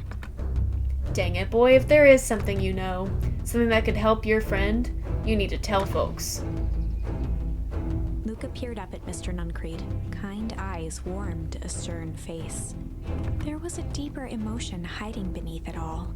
It was subtle, but Luca could sense something eating away at him. There was a shame lurking beneath those eyes? There was a shame lurking behind those eyes. A deep sadness. If Mr. Nuncreed was that worried about Rollo, maybe he could help. I don't trust. Yesterday, Rollo and I were messing around at the old Valentine warehouse. Mr. Nuncreed raised an eyebrow. Both of you? You were with Rollo when he went missing? Not exactly. I was hiding in the dumpster. The dumpster? What were you doing in there? At first, we were just looking around. Then someone in a strange yellow suit came and dumped something on us. We both got scared and ran. That was the last I saw of him. You got scared by some garbage? Well, that's why you don't go skulking in someone's dumpster. But it wasn't garbage. I think it was a body. I'm sure it was just some trash. No, there was a name tag. It said Deep Engineering. Mr. Nuncreed's shoulders slumped. I wish he wouldn't have said A that. deep sigh bellowed from his chest. Why did you have to... I tried, Luca. God knows I tried to Luca keep you attempted safe. to take a step back, but Nuncreed's hand clamped down on his shoulder. But you Van Horns just can't help yourselves, can you? We were all so close to being done with Firm this. shove, Nuncreed manhandled Luca into the phone booth. What are you doing? It's out of my hands now. The door latched shut with a mechanical hiss. Shit. As Luca pounded the glass, the floor dropped from under his feet. The inside of the phone booth was now a loose capsule plummeting at gravity's whim. You know what this is giving? This is giving Stranger Things animal Luca version. winced and pressed his hands to the walls. As he braced for impact, the capsule hurried to a surprisingly smooth stop. He felt a cold rush of air and opened his eyes with hesitance. Two large figures in hazmat suits occluded his view. Luca heard the deep, resigned voice of Mr. Nuncreed over an intercom. He knows too much. The end. Wait. No. This isn't the end. I know there's still much more. Somehow this went wrong. Okay, let's try something else. Okay.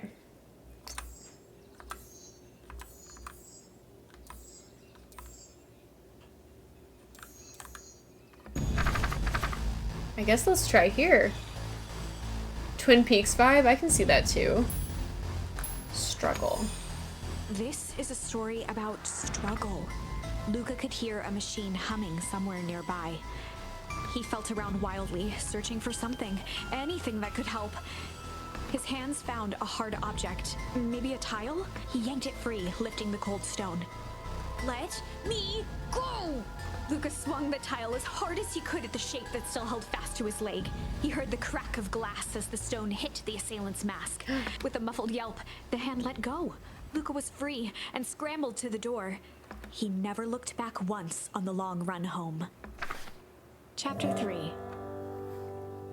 Everything's fine. The next morning, it was quieter than usual at the breakfast table. Only the sound of silverware and chewing interrupted the awkward silence. Okay, Grant's about to get a phone call. We've had this conversation. Rollo had things to do, so I just sort of poked around town. I've set the jam down by the front door. There's 2 batches to drop off. One for Mr. Tolliver at the Bag and Wag. And another for Mrs. Fratelli at the diner. Oh, it's like a code, I bet. Oh, and Mr. Nuncreed? He said he wanted some more. I suspected as much. Yes, he seems to have taken a particular interest in my jam. There are some extras in the basket for that enthusiastic gentleman. Just make sure Fratelli and Tolliver get the ones on top. No problem. Off with you now, while the day is still young.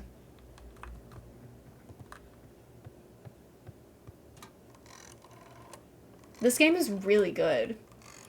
I'm really, really enjoying this. Hello? It's Juniper Hartford. Before you hang up, just hear me out. I have a business proposition. The simple matter is we both have the same problem that needs solving. Very well, we can meet tonight.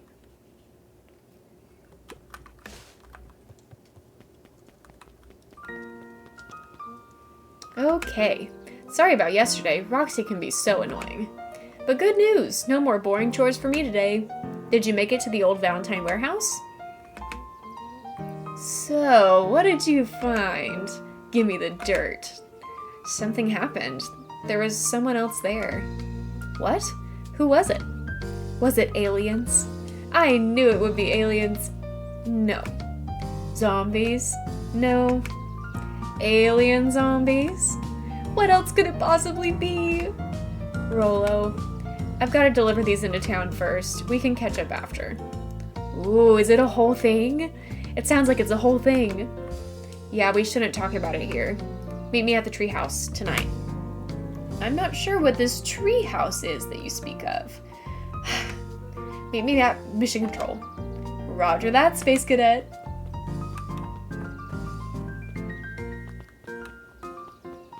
Okay, we got to... I haven't been this way, have I? The road leading to Beacon Pines was long and uninspiring. A sort of natural barrier for the impatient. Okay. Alright, I need to find Tolliver and Fratelli.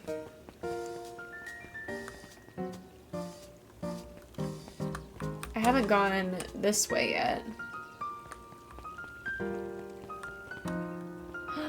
Oh my goodness, cutie. Huddled at his counter, Hiram Tolliver was meticulously shining apples. More accurately, Hiram Tolliver was meticulously shining one apple. Hello? Beep. With a yelp, Mr. Tolliver fumbled the apple, flailing at the air as it fell. Oh, sorry. No bother, no bother. He leaned forward and lowered his voice. I see you have something for me. Yeah, Granny had some jam I'm supposed to give you. He leaned in a bit further. Jam? Yeah, these ones on top.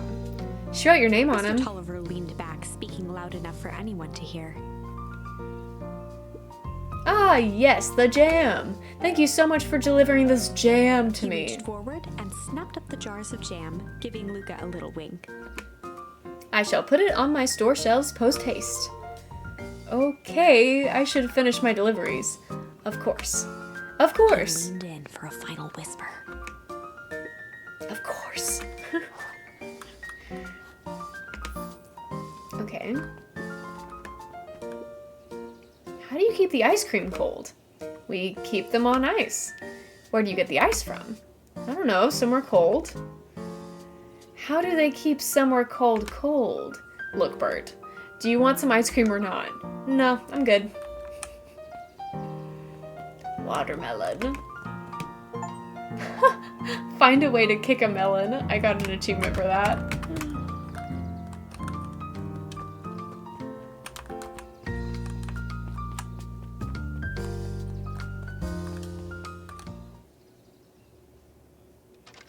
Oh! We all know Beacon Pines is a great town. What you may not know is great towns grow from mighty roots. And that is why you cannot tell the story of Beacon Pines without telling the story of one Shopper Valentine. Young Shopper's keen intellect and strong moral fiber led to a grand vision. A vision of a community dedicated to a better tomorrow. In his own words, a better tomorrow is within our grasp, but it requires a singular mind to harness it. Lucky for us, he decided to grow that vision here, in Beacon Pines. And how does one grow a better tomorrow? With fertilizer, of course. Valentine's Fertilizer Company became the lifeblood of a town yearning for purpose. But then tragedy struck, a scientific experiment gone wrong. An accident which took Shopper away from us far too soon.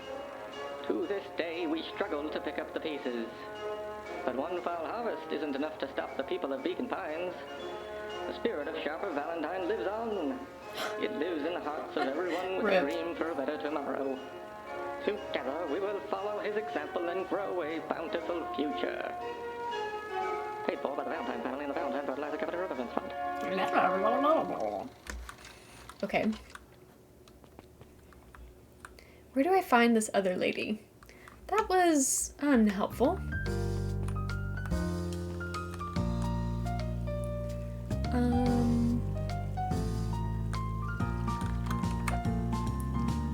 doesn't tell me where she is.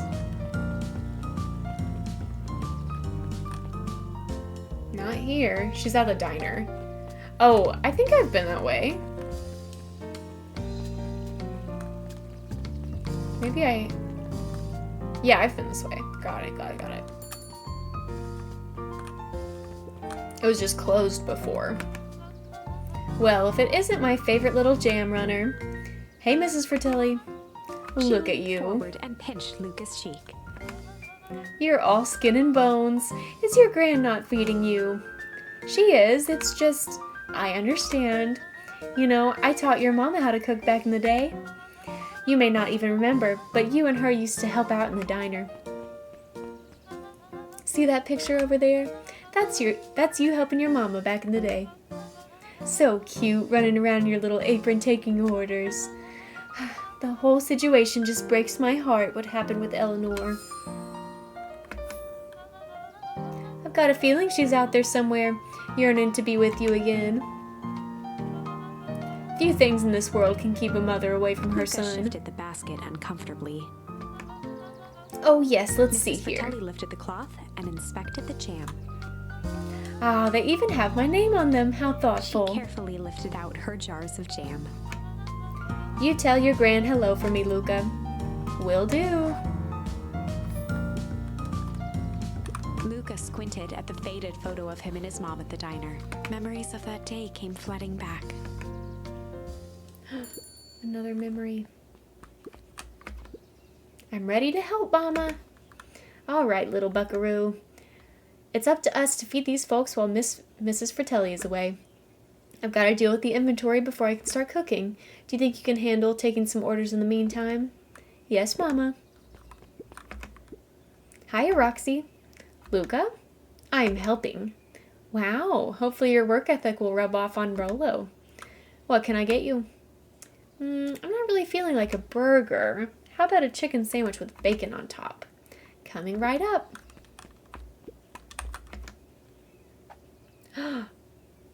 Fun. Chicken with bacon. That is so fun. Here you go. I call it the Love Me Tenders. Nice. Aren't you a little young to be waiting tables? I'm just helping out. My father had me hustling when I was about your age as well. Father always says, children are to be sails, pulling a family ever forward. That doesn't sound very fun. There's plenty of time for fun. For instance, Father and I always make time to have lunch together once a Luca month. glanced at the empty seat across from Gus. Should I come back? Oh no, it turns out Father was too busy to have lunch today. I'll just go ahead and eat alone.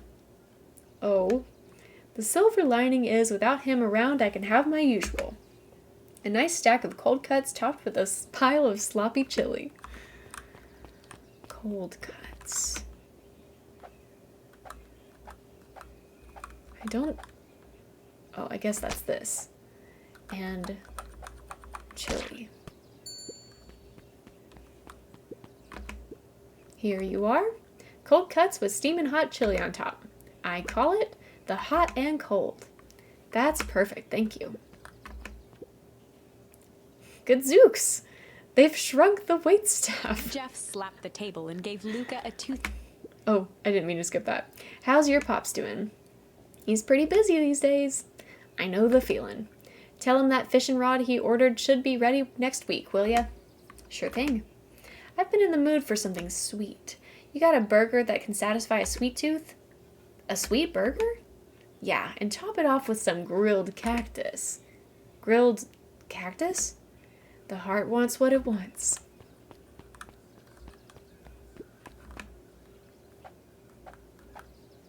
Indulgent and succulent.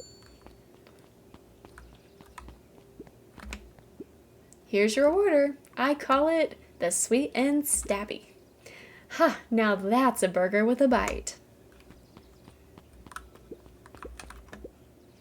Looks like we're missing a few things. Why don't you run out and grab some more ingredients? Okay, I'll be back.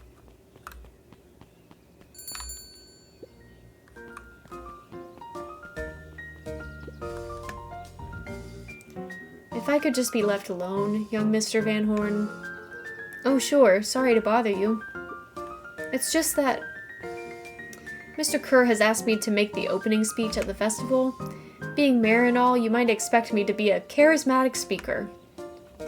The truth is, I'm terribly nervous. I really don't think I'm cut out for this sort of thing. Cut out for being mayor or for public speaking? Both, I suppose. I never really chose any of this. It's more of a duty to my family, for our legacy. That sounds like a heavy burden. As for the festival, just speak from your heart. I'm sure it'll be great.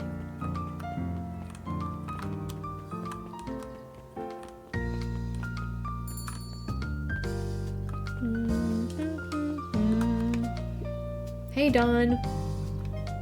Hey, Luca, what's up? They got you on jam delivery, eh? Yep. Have you seen the new kid around yet? New kid? Yeah, came in from the big city. Her parents both got jobs here.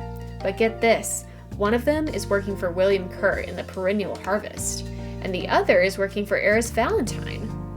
And the Valentines represent Beacon's past. Perennial Harvest has positioned itself as this town's future. Must make for some interesting dinner table conversations. I can imagine.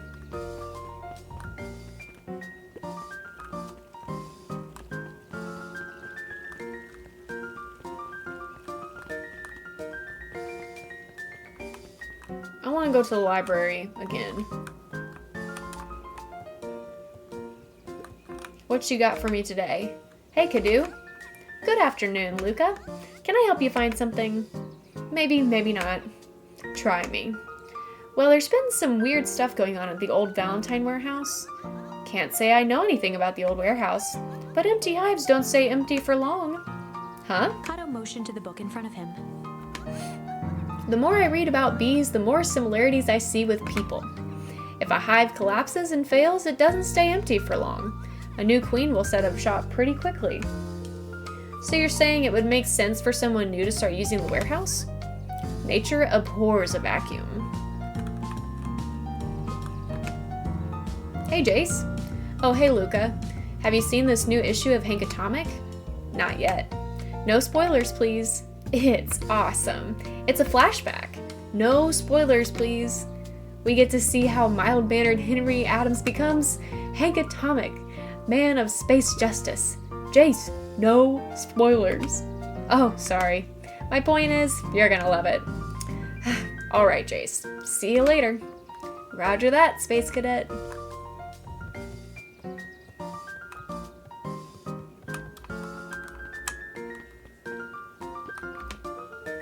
Got some jam for you, Mr. Nuncreed. Luca, you seem chipper. Well, aside from being on delivery duty, it's a nice day. Mr. Nuncreed eyed Luca for a moment, then nodded in agreement. I suppose it is. So, do you want your jam? Oh, right. Usually Juniper drops those off herself. I guess she's busy today. Anyway, this is my last delivery for the day. Oh, in that Nuncreed case, snatched the basket from Luca. I'll hold on to the basket until the next time I see your gran. Beck! Hey, you. Anchovies or pineapple? What? Don't think. Just answer. Pineapple. Why? How old are you? 12. Perfect. Follow me. Who are you? Anyone ever tell you you ask too many questions? Just try to keep up, okay? I like Beck. What just happened? Well...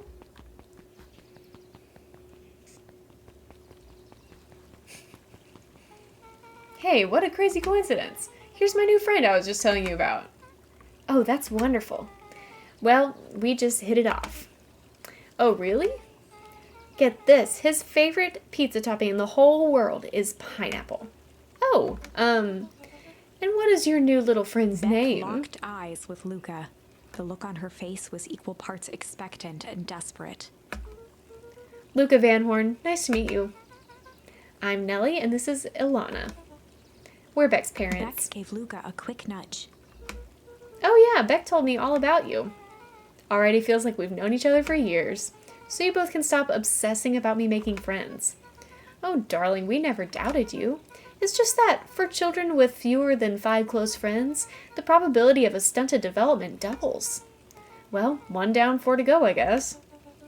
What Nellie means is that we just want this move to be as easy on you as possible.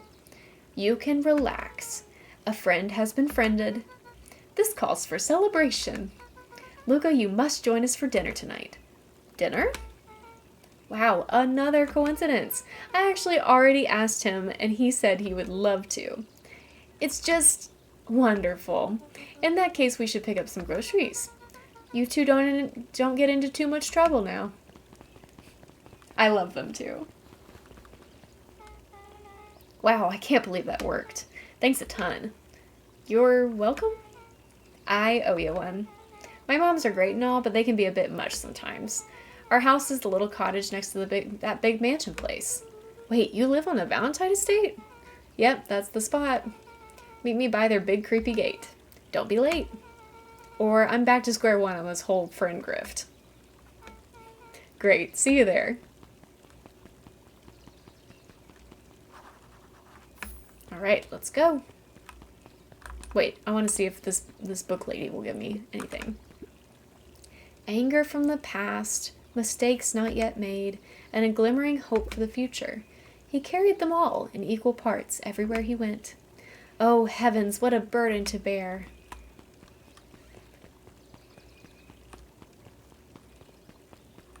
Hi, Jalen, welcome in. Oh. Jeff's hardware closed down about a year ago. The effects of the foul harvest stretched wide. When there are no crops in the field, tractors don't need fixing. Good morning, Jeff. What's so good about it? Another day further down the tubes, if you ask me.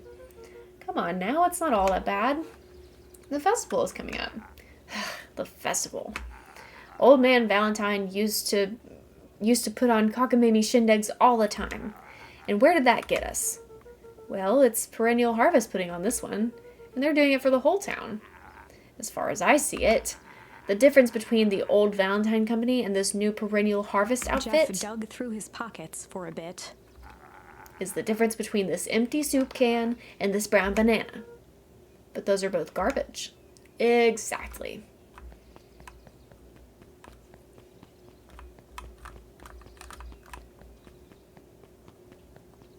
Am I going the right way? Yes.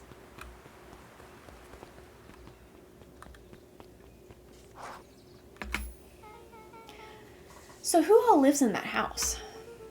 Eris and Gus Valentine grew up there. And Solomon moved in a few years back. The creepy little kid in the vest? That sounds like the one. So just 3 people live in that huge thing? I bet a bunch of shady stuff happens all the time in a place like that. Not really. The Valentines pretty much keep to themselves. It's Beacon Pines, and it is very cute, and also a little bit spooky. So it's empty and boring? Pretty much. What a waste. My mom says that it used to be way busier back before Sharper died. Before the foul harvest. Okay, that's like the 5th time someone's mentioned this whole foul harvest thing. And you all use that same ominous tone. Eventually, you're gonna have to explain to me how that harvest got all fouled up. But we can't keep my parents waiting anymore. This way.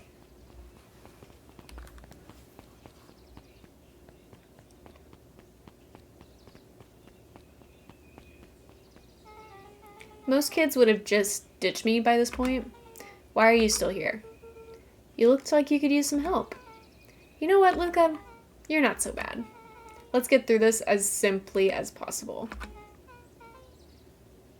Just eat, smile, and nod. Great. Whatever you do, don't bring up their work. I think I can handle Beck that. took a long breath, then gave a firm nod. Here goes nothing. Chapter 4. Dinner with the Moodwills. Ilona Moodwill was worried about change.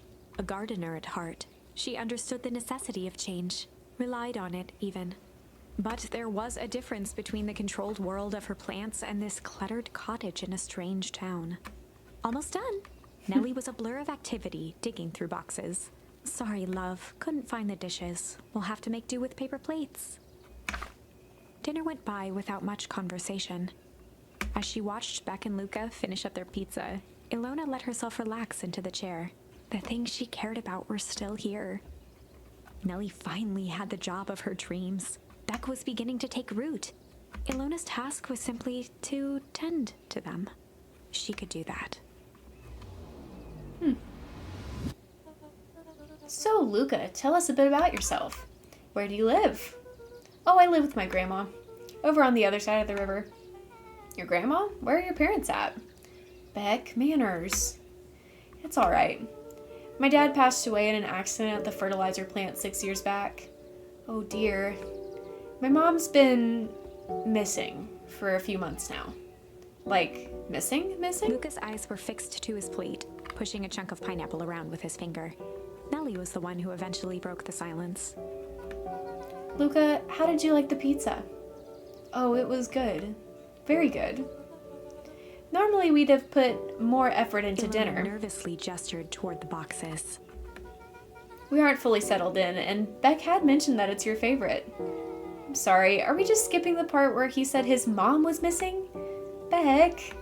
I'm sorry, Luca. This move has us all a little tired. Luca wiped his face with his sleeve. No, it's fine. So Beck said that you moved here for work? Beck gave Luca a swift kick under the table. Ow! I mean, what brought you to Beacon Pines? Oh, you were right the first time. We're here for work. Nellie won't tell you this, but she's a brilliant chemist. I don't know about brilliant, but I do love it. She's brilliant. Perennial Harvest just made her their newest lead researcher of deep engineering. She makes it sound more impressive than it is. I'm just happy that I get to make a difference in the world. Perennial Harvest is at the forefront of evolving agriculture. Oh, evolving agriculture into something more useful than sprinkling water and excrement on the Luca ground. glanced over to Beck. She seemed to be holding her breath. What Nellie means, Luca, is that there are different ways to grow plants. Yes, some people talk to their plants and hope for the best, and some people happily leave their job to allow a loved one to pursue their dream. You swore you didn't. Beck slammed her fist into the table. Perhaps harder than she intended. Hey, Luca, how about some dessert? I actually have to meet my friend Rollo Luca soon. glanced outside to gauge the time. The sky was darker than he expected, filled with ominous clouds. Looks like there's a storm brewing. I should get going. Oh, I didn't think there was any rain in the almanac.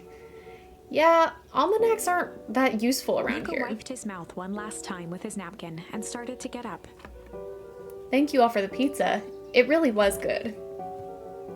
See you at the festival, Beck.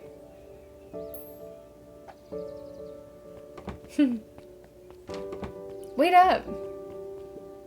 I'll walk you home. Surprised, Luca turned around. He knew Rollo could be prickly around new people. But Beck seemed cool. Rollo would warm up to her eventually. Probably. Ooh.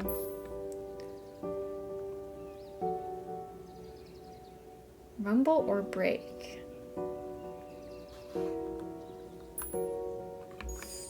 Luca began to respond, but the sky answered for him as the clouds above began to break, revealing patches of star-filled summer night. Moonlight filtered down, shimmering in the treetops. Sure, you can meet Rollo. You're not going home? No, I promised Rollo I'd tell him about... Stopped himself mid-sentence. Promised you'd tell him what?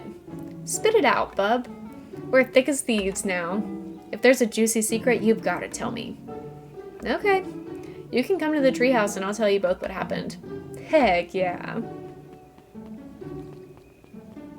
Luca saw Beck skulking by the gate. So you're telling me there's nothing mysterious or creepy about this place? It's mostly boring and empty. I refuse to believe that. Big spiked gate, looming mansion, rich reclusive owners. It even smells Grabbed shady. the wrought iron bars and shook the gate. Mark my words, you decadent nightmare house. You will reveal your secrets to me.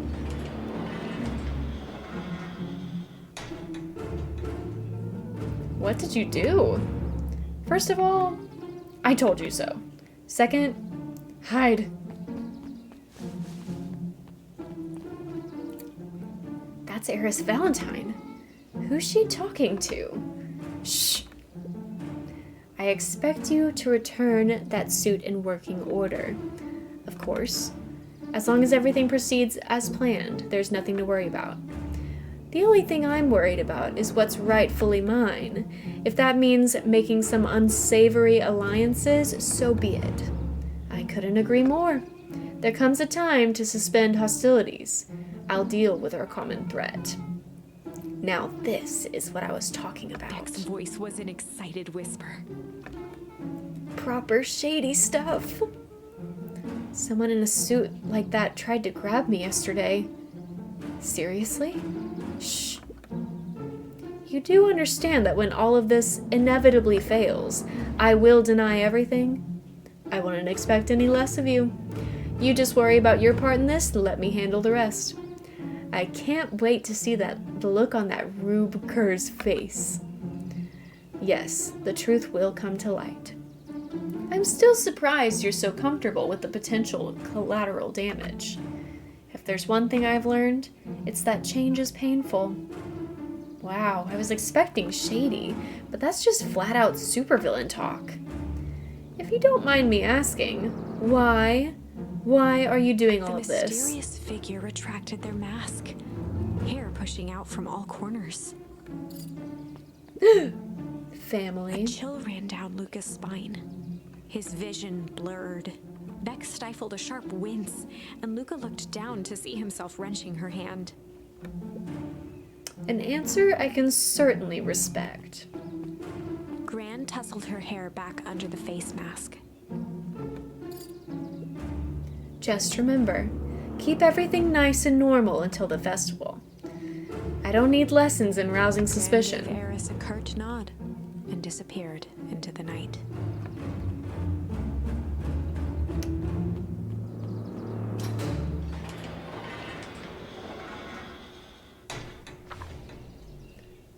What? Chapter 5.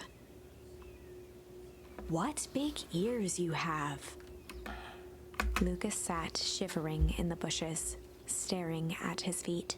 After checking to make sure the coast was clear, Beck gave him a gentle tug on his sweater.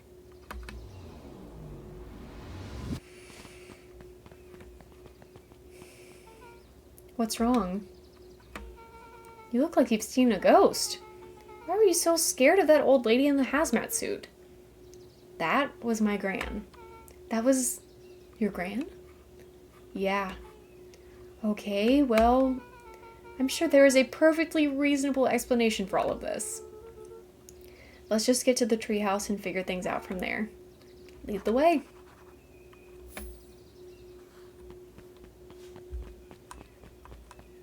That's crazy.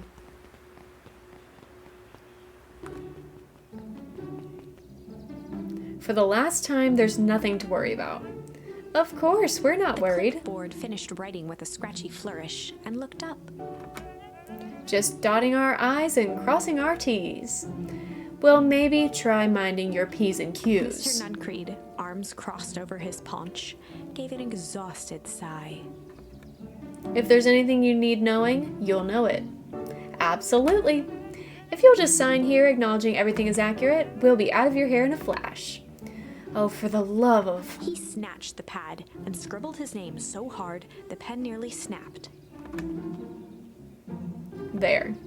And would you like my eternal soul The as clipboards well? looked at each other for a moment, almost pondering the possibility, then broke into laughter as they walked away.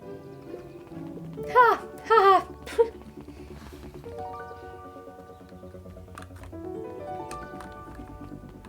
I love the way that this game is colored. It's so, like, rich and beautiful.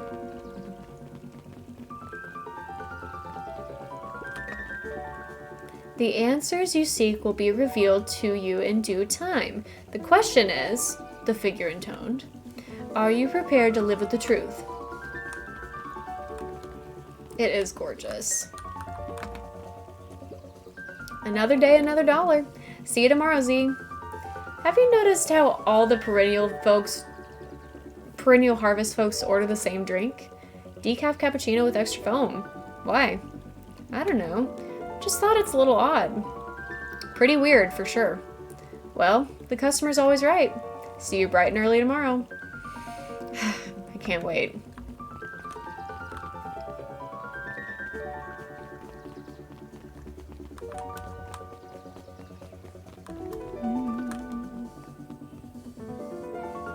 Oh, this is nice. Yeah, the treehouse is just a little further on from here. What's your buddy Rollo like? Rollo? He's Rollo. Not particularly helpful. Sorry, I've just never thought about it. Lots of energy, he's funny, even when he's not trying to be. Things have been tough for his family since the foul harvest. It's about damn time you tell me what this foul harvest thingy is. It's kind of a long story. Hit me with the highlights. Okay. There used to be a fertilizer company here called Valentine's. They were kind of a big deal. Oh, big deal fertilizer. It was a big deal to us. Their stuff really worked. Farmers loved it. So Valentine's grew and grew. Beacon Pines pretty much grew around it. Most everyone in town either worked for Sharper Valentine or used his fertilizer. Things were good. I'm sensing a big but. Around 6 years ago, Sharper Valentine suddenly died. And something changed. Changed how? Could have been a bad batch. Maybe it was in the water or air or soil. Nobody knows. But all the crops died. And everyone blamed the Valentines. The foul harvest. Yeah. Valentine's fertilizer went out of business. Half the town lost their jobs. Sheesh. The next year the crops came back, but something was different. You plant a crop, do everything right, and it's sort of a crapshoot what happens. And no one knows why? Nope. I take it Rollo's farm got the short end of the stick. Yep, for some reason their farm was hit harder than others. That sucks. Things have gotten better since the Perennial Harvest came to town. The Beacon Pines Reborn initiative? Yep, first thing they did was give the town a deep scrub. They even put us up in hotels, one town over for a week, while they decontaminated the groundwater. We'd better get going.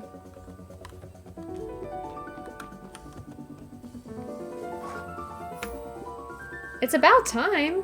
I was about to give up and go home. Who's the new kid? Name's Beck. You must be Rollo. I see my reputation precedes me. Welcome to Mission Control. Rollo waggled his head with pride. You'll find we've spared no expense in construction. I've seen worse-looking piles of junk. Thanks. Hey, Luca, you know the security concerns we talked about? Yeah. While I was waiting, I made some improvements. Let me lock this baby down for a little test infiltration. Can't be too safe these days.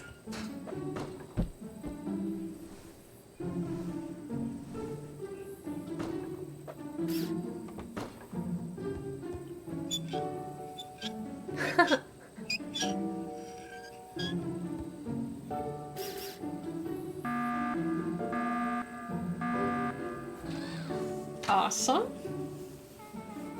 He goes all out, doesn't he? Always. Lavish.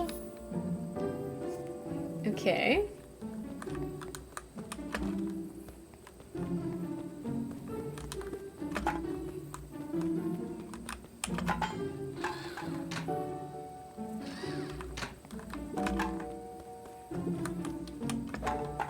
Oh.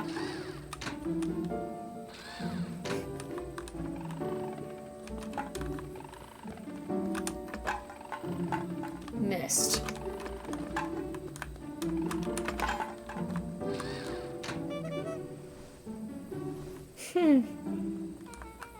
Where did you guys get all this junk in the first place? There's a guy in town named Jeff who trades us junk for snacks. Junk food for junk. Nice. So, pretty sweet security, right? It was imaginative, I'll give you that. Luca, are we sure we can trust the new recruit? I'll vouch for her. Thanks, I guess.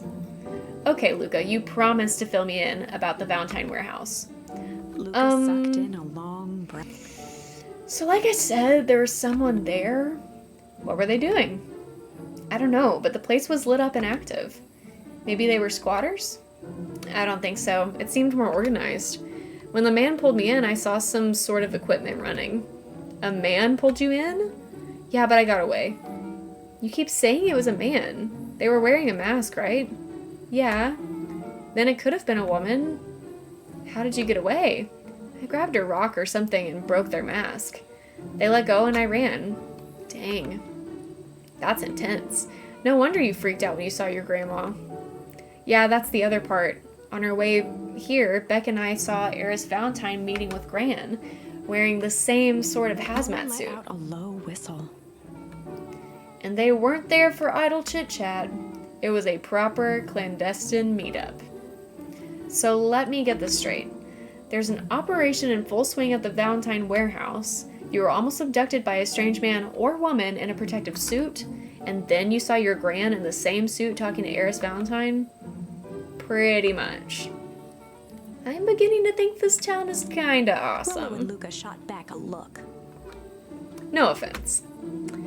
And so we can logically conclude aliens or alien zombies have infiltrated the town, and their leader is your Gran, and she tried to murder you. First of all, and for the last time, there are no aliens. Second, it couldn't have been my Gran at the warehouse. I broke that person's mask to get away. The mask Gran was wearing wasn't damaged. But she's definitely hiding something. Maybe. Your Gran is weird, but she might be the most boring person in the universe. All she does is sit around all day making jam. What could she possibly have to hide? I don't know. We haven't talked much since she moved in. Moved in? Your Gran isn't from here? No, she came a few months back to take care of me after his mom went missing. Did you know your Gran before? Not really, no. It had been years since I had seen her. Luca, don't take this the wrong way. But are we sure your Gran is on the up and up? Luca gazed out the window. I'm just saying. It sounds like strange stuff has been happening since she showed up. We could say the same thing about your family, but you're right. Luca, your Gran is hiding something. And Pa always says folks only bury stuff worth digging up. We need to investigate your house. If my Gran really is hiding something, don't you think I would have noticed by now? That's kind of the whole point of hiding something. I guess you're right. Gran's been leaving the house for hours at a time this week. I'll call you two tomorrow when the coast is clear, and we can start getting to the bottom of this. I'm always game for a good snoop. You can count me in. Chapter 6. Secret Lair. Okay, does it save right here? It did save.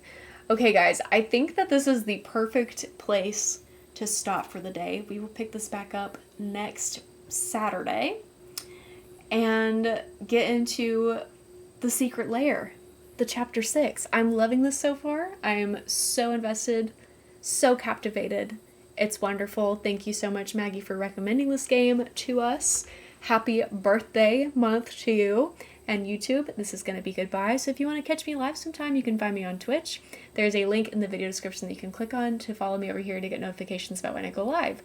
Or you can continue watching the VODs here on YouTube by subscribing to this channel. And either way, no matter what you decide, I love you so much. And I will see you next time. Bye.